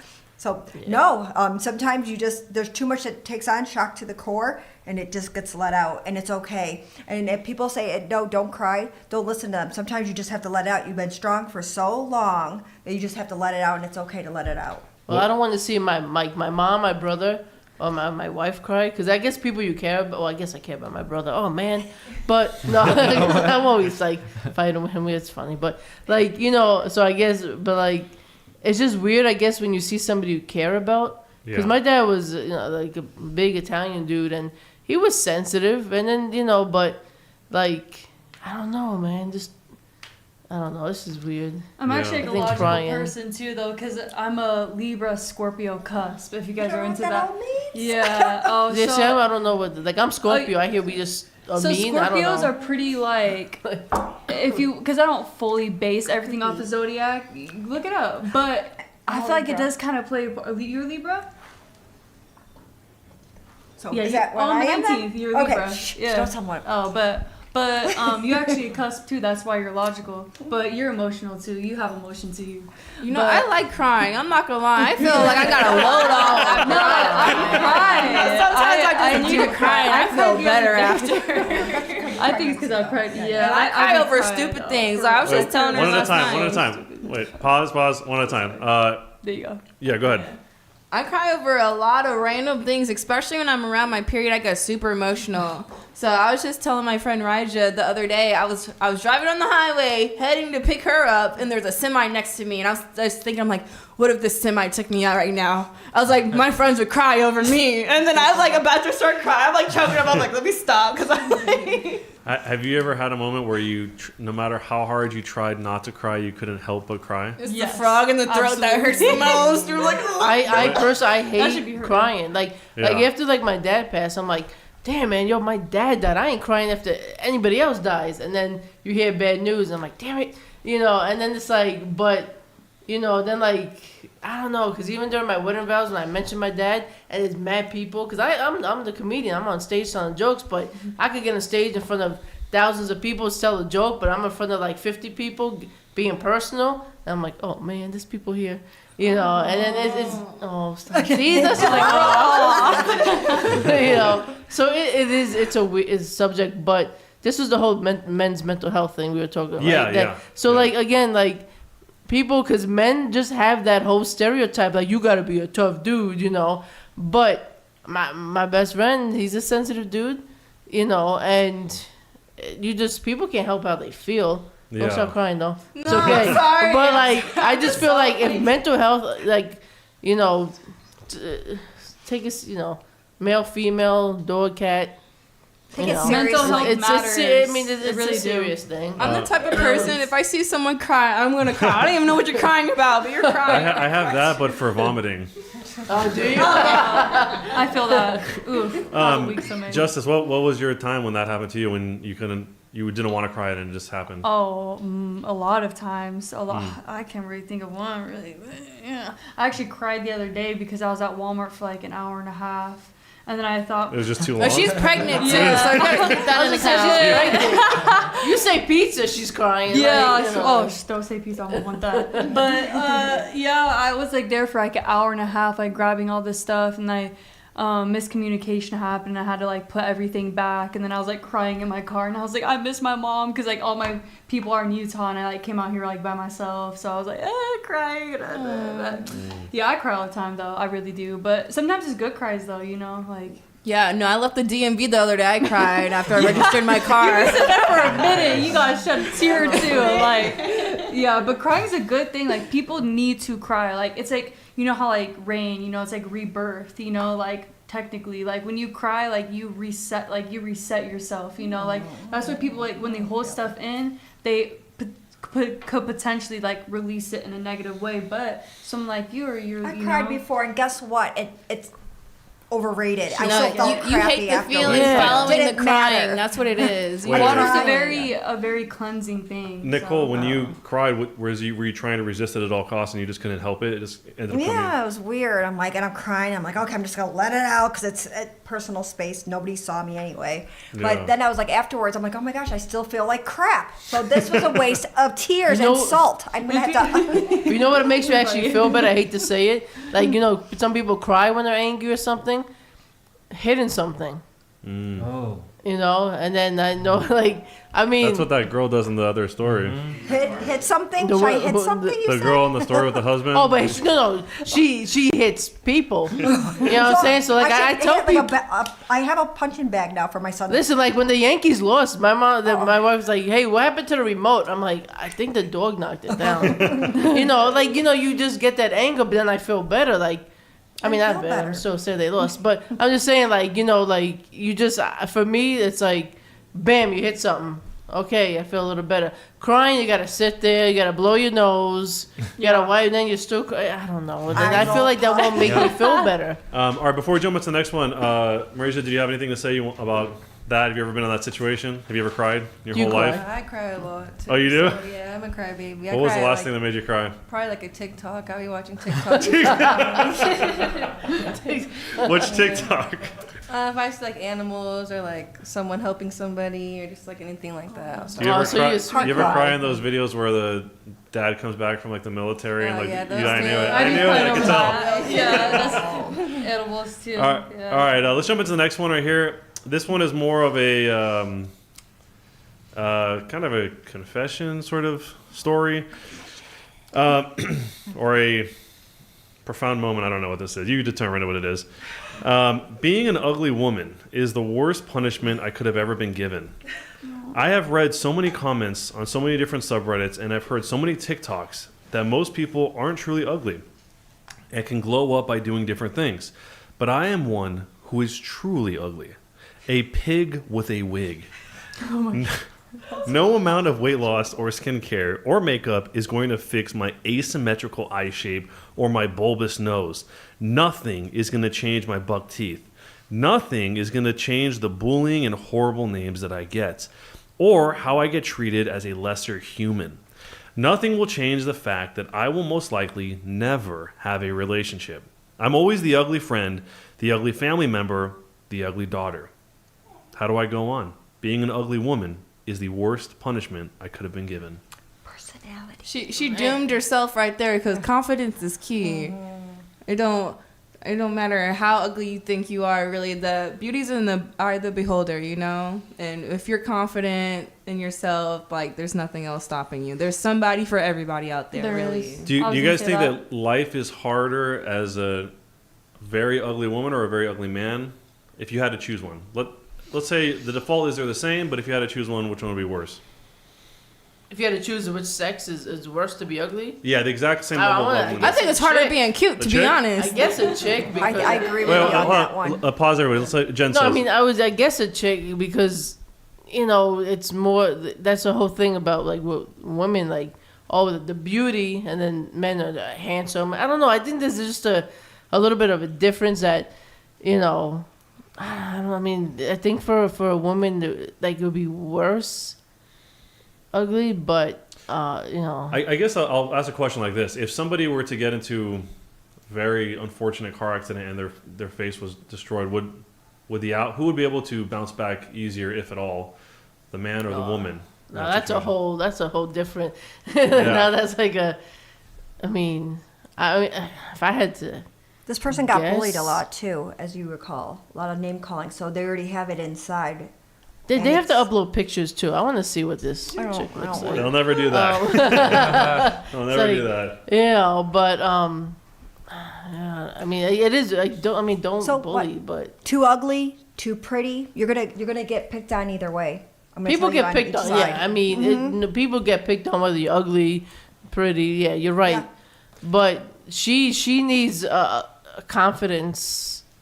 You know, I mean, makeovers. I mean, you remember all them talk shows? They used to do the makeovers, and somebody help her out, bring her. Or even just like refocus like your energy and your attention to something else. Like, why are you so like stuck on your looks? Like, almost that's superficial almost. Like And why maybe don't you she's not focus even on ugly. something else that genuinely like makes you happy? Like finding a hobby, traveling, like doing something, you know? Yeah, It's because you got no. bullied. And so even when you're younger and you get childhood bullies, some adults carry that with them and their self-confidence is completely gone. And I met a lot of people like that.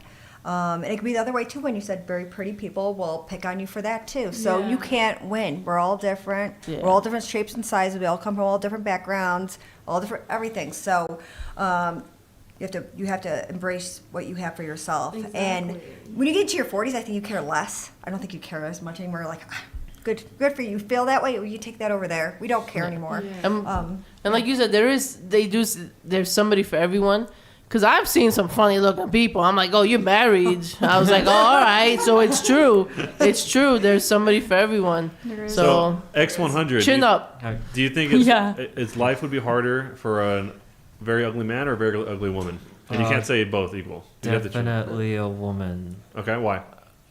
I mean, I've just seen a lot of funny looking dudes with a lot of success. I mean, Selena Gomez just got engaged to a guy who looks like Andre the Giant. Benny Blanco. And I'm just like, whoa, good for you. It's actually kind of inspiring.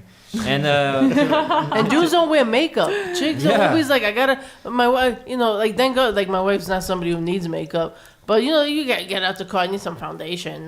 Guys aren't over there, oh, wait, pat on my nose. So, yeah. Don't they wonder why he's all zipped up today? He's not, but he's not, yeah, I've got he's not from here. He's from the planet. all over my Just face. kidding. But no, I think for women, I think really it's just you gotta own it, own what you got. I think confidence goes a long way. Yeah. Or actually, all right. Let's jump into the next one right now.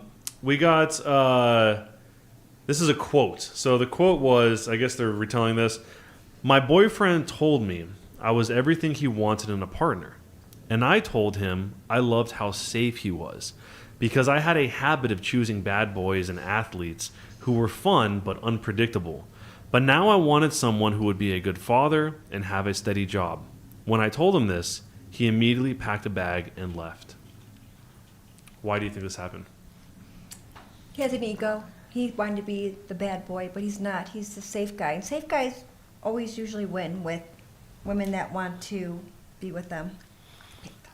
I think You picked a safe. I did. Yes, Why do I you say did. that? Because he's a safe guy. He's responsible, and normally I would never date anybody like that. I dated What, is this you? Is this your post? not my post. You didn't but, tell him I wouldn't date anybody like you. We heard that story before. Well, how it who do you happened. think? Yeah, I knew I was showing up today, and no, just kidding. No, I just wanted somebody that wasn't a show off and not trying to fight people and not like a tool or any of that stuff. So yeah, Okay. I picked a safe, reliable guy, and everybody like safe is boring. I'm like, well, I like boring. Yeah. So your husband's born. Well, no, he has charisma, but he's not. I'm not questioning. He's not. He's not doing drinking and drugs and going off. Like He's not like keeping you on your toes type thing. No, I keep him on his toes. Like, get out. I believe that. I can see you doing that. I think the type of guy that responds that way probably listens to Andrew Tate, Jordan Peterson, Joe Rogan, because it gets instilled in their head that they should be alpha and they don't want to be the one that they settle for. And that's the only thing that I can think of why someone would react that way. I think that the key word is that he did not like being called safe. That was the word that He wants set to him be the off. bad boy. That's what it I sounds feel like. He took that in his own way, because if I said that to my man, calling him safe, it means I find like comfort in you. I find solace in you. Yeah. You know, like I can depend on you. You know, but for him to take offense to that, it sounds like he got like his own little personal issues. So do you guys think it's a pro or a con if your partner is attractive to other people? Does that bother you if they're really attractive to other people? He's not a robot, so yeah, he should look at other people. I'd be like, it's No, something- he's not looking at them. Attractive. Like he's You're saying attractive attractive. to not What, attractive. what you mean? What? Like some people they get your ups- man's hot. Like, Yeah, exactly. Go for it. It'll build up Wait, his self-esteem. if your I like spouse that is attractive to other people, Yes. like if somebody says, "Oh, yo, he's hot," Yeah, some people they would write like that. that. They hate when a guy and has a girlfriend and everyone's like, oh, the girlfriend's so hot. They hate that, or Oh, vice that versa. don't bother me. I 'cause- definitely want men to that be makes me attractive. proud of them. Like, yeah, you go. Yeah, like I don't. But do you think you're influenced by other people's attraction to the person you're with? Nope, not me. I don't care. I just like safe. Safe. That's your key word. Say, no, I mean, because people would tell me like when I met my wife, "Oh my, she's so pretty," and I'm like, "All right," but then keep it at that, back up, But like, yeah, but it didn't. But I was like, "Yeah, she messaged me," But no, I mean, that don't bother me. It bothers me if somebody acts upon it and says, that will bother Yeah. me. Yeah. All right. Let's actually let's jump into the final question. The final question is going to be: Do any of you guys have you ever heard of somebody, or do you have your own ghost story? Have you ever met somebody that's seen a ghost, or do you have a ghost story ever? No, I'd be so scared Just out of my the mind. one I mentioned. Yeah, I know yours. Yeah, but anybody else have one? X100. Yeah, I mean, this kind of goes back to the first topic about not being able to see your dead ex, or your dying ex. I had an ex that whose grandparents passed away. I don't remember which one it was, but for some reason we slept in their room that they passed away in, and I just remember that night when I was sleeping there, I was burning, and it was like 60 degrees. So I took that as a sign that her ghostly grandparents didn't really like me, and didn't work out with me and her. Wait, why did you take that as a sign of that? Because I think they were trying to like burn me alive in their room. I should laugh because I know this is the truth to you. What? That would be scary for your Okay. truth. It I like how was, you I said wasn't truth to you. scared. I was just like, this is interesting. This is a sign. So you broke up with her? Like your grandparents are burning me and we're done? Yeah. Is it? I mean, Oh. and what'd she say? She Is was this like, the same ex you told the she story said about? that I was crazy. X100 is the same ex where you told the story about before earlier in this show? Yeah, that's the only one that I dated with a ghost following her. Okay. The dogs could see it too. I mean, people have and they're showed orbs and all that stuff, but it would freak me out. So I don't want to see ghosts. I don't want to see aliens. I'm good. Just keep me in the matrix system. I'm solid. Anybody else have any ghost stories before we go to closing? All right. Thank you guys all for being here. Before we close it out, if you guys would like to say your Instagram or YouTube or anything you got going on, and we'll just go around the table real fast. And we definitely want to hear about Desert Fiends. Yep. And let's start with you on this side over here. Okay, my name is Leah. My Instagram is itsleahc, ITSLIAHC. And thank you for having me on the show today. Thank you for being here. X100? It was actually T1337. And, Okay, T1337. And my Instagram is T1337. Wow, that's pretty good. All right. All right, Jen K, thank you for having me again. It's always a fun time. Everybody should follow and submit. And follow me too, please. Stand-up comic here. Jen, K-A-Y Comedy. Jen K Comedy. And I'm going to be at Sunset Station at the end of the month. Oyo Casino, if I said that right. Come follow me and laugh with us. Cool. Nicole? Nicole Butler Vegas. I've been in showbiz for about 4 years. My first feature film is getting released by Gravitas Ventures. It's Desert Fiends. And then we have Awesome. another one coming out called Skate to Hell. If you look up on IMDb, you'll see all the talent that we hired. It's a small indie film, but it's still kind of big. We had over 220 cast. So a lot of hard work. It takes about 5 or 6 months. If you want to see me, I'll be at the Plaza Hotel next month from the 17th to the 19th. It's the Days of the Dead. What is that? Sorry, I'm like. For anyone that doesn't know, I know, it's of a course, horror but they don't know. It's a horror convention, so you'll see all the Terrifiers and the Jasons and any Hellraisers. If you're ever a fan of like horror comedy, So it's pretty cool. I don't know. I like independent filmmaking. It's a lot of work, but there's a lot of opportunities in it, and we give opportunities for people to be part of it, which we'll be filming Desert Fiends 2, the sequel, in April of this coming year. So can you tell us just a quick synopsis of what Desert Fiends about? There's like 6 kids that go to this concert in the middle of nowhere, and they get involved with these mutants. And there's only 3 of them here right now, which is pretty cool. One is Brett Wagner, the Lost Leatherface, if you ever saw the Chainsaw Massacre. And then we have like Dirty Joe, his name is. He's a musician, which I'll be in his music video coming up that has to tie into Desert Fiends 2.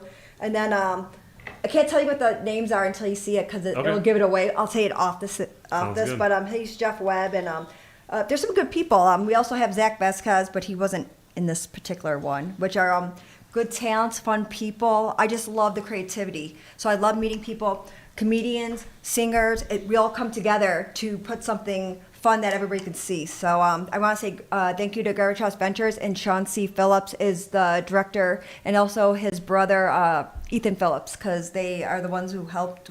We work together, and I'm one of the main producers, so we came up with this craziness. Well, thank you so much for being here. Thank you. We'll do Rachel first. Yeah, my Instagram is Marijah XOXO. It's MARIJAH XOXO. Yeah, thanks for having us here. Thanks so much. And Justice, want to close it out? Tell us. What are we doing? Instagram? Just whatever. Just if you want to say anything before we head out, if you have Instagram, you can do that or whatever you prefer. My Instagram is Justice Jewel, JUSTICEE, and then Jewel, JEWEL. And I model, so pretty much I've been getting into a lot of runways lately and a lot of photography. So if anybody needs a model, let me know. I make music too, so if anybody wants to collab, I've actually done a few background acting too.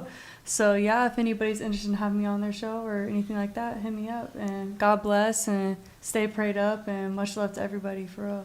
Cool. Thank you guys so much for being here. Everybody wave to this one right here. Bye, everybody. Bye.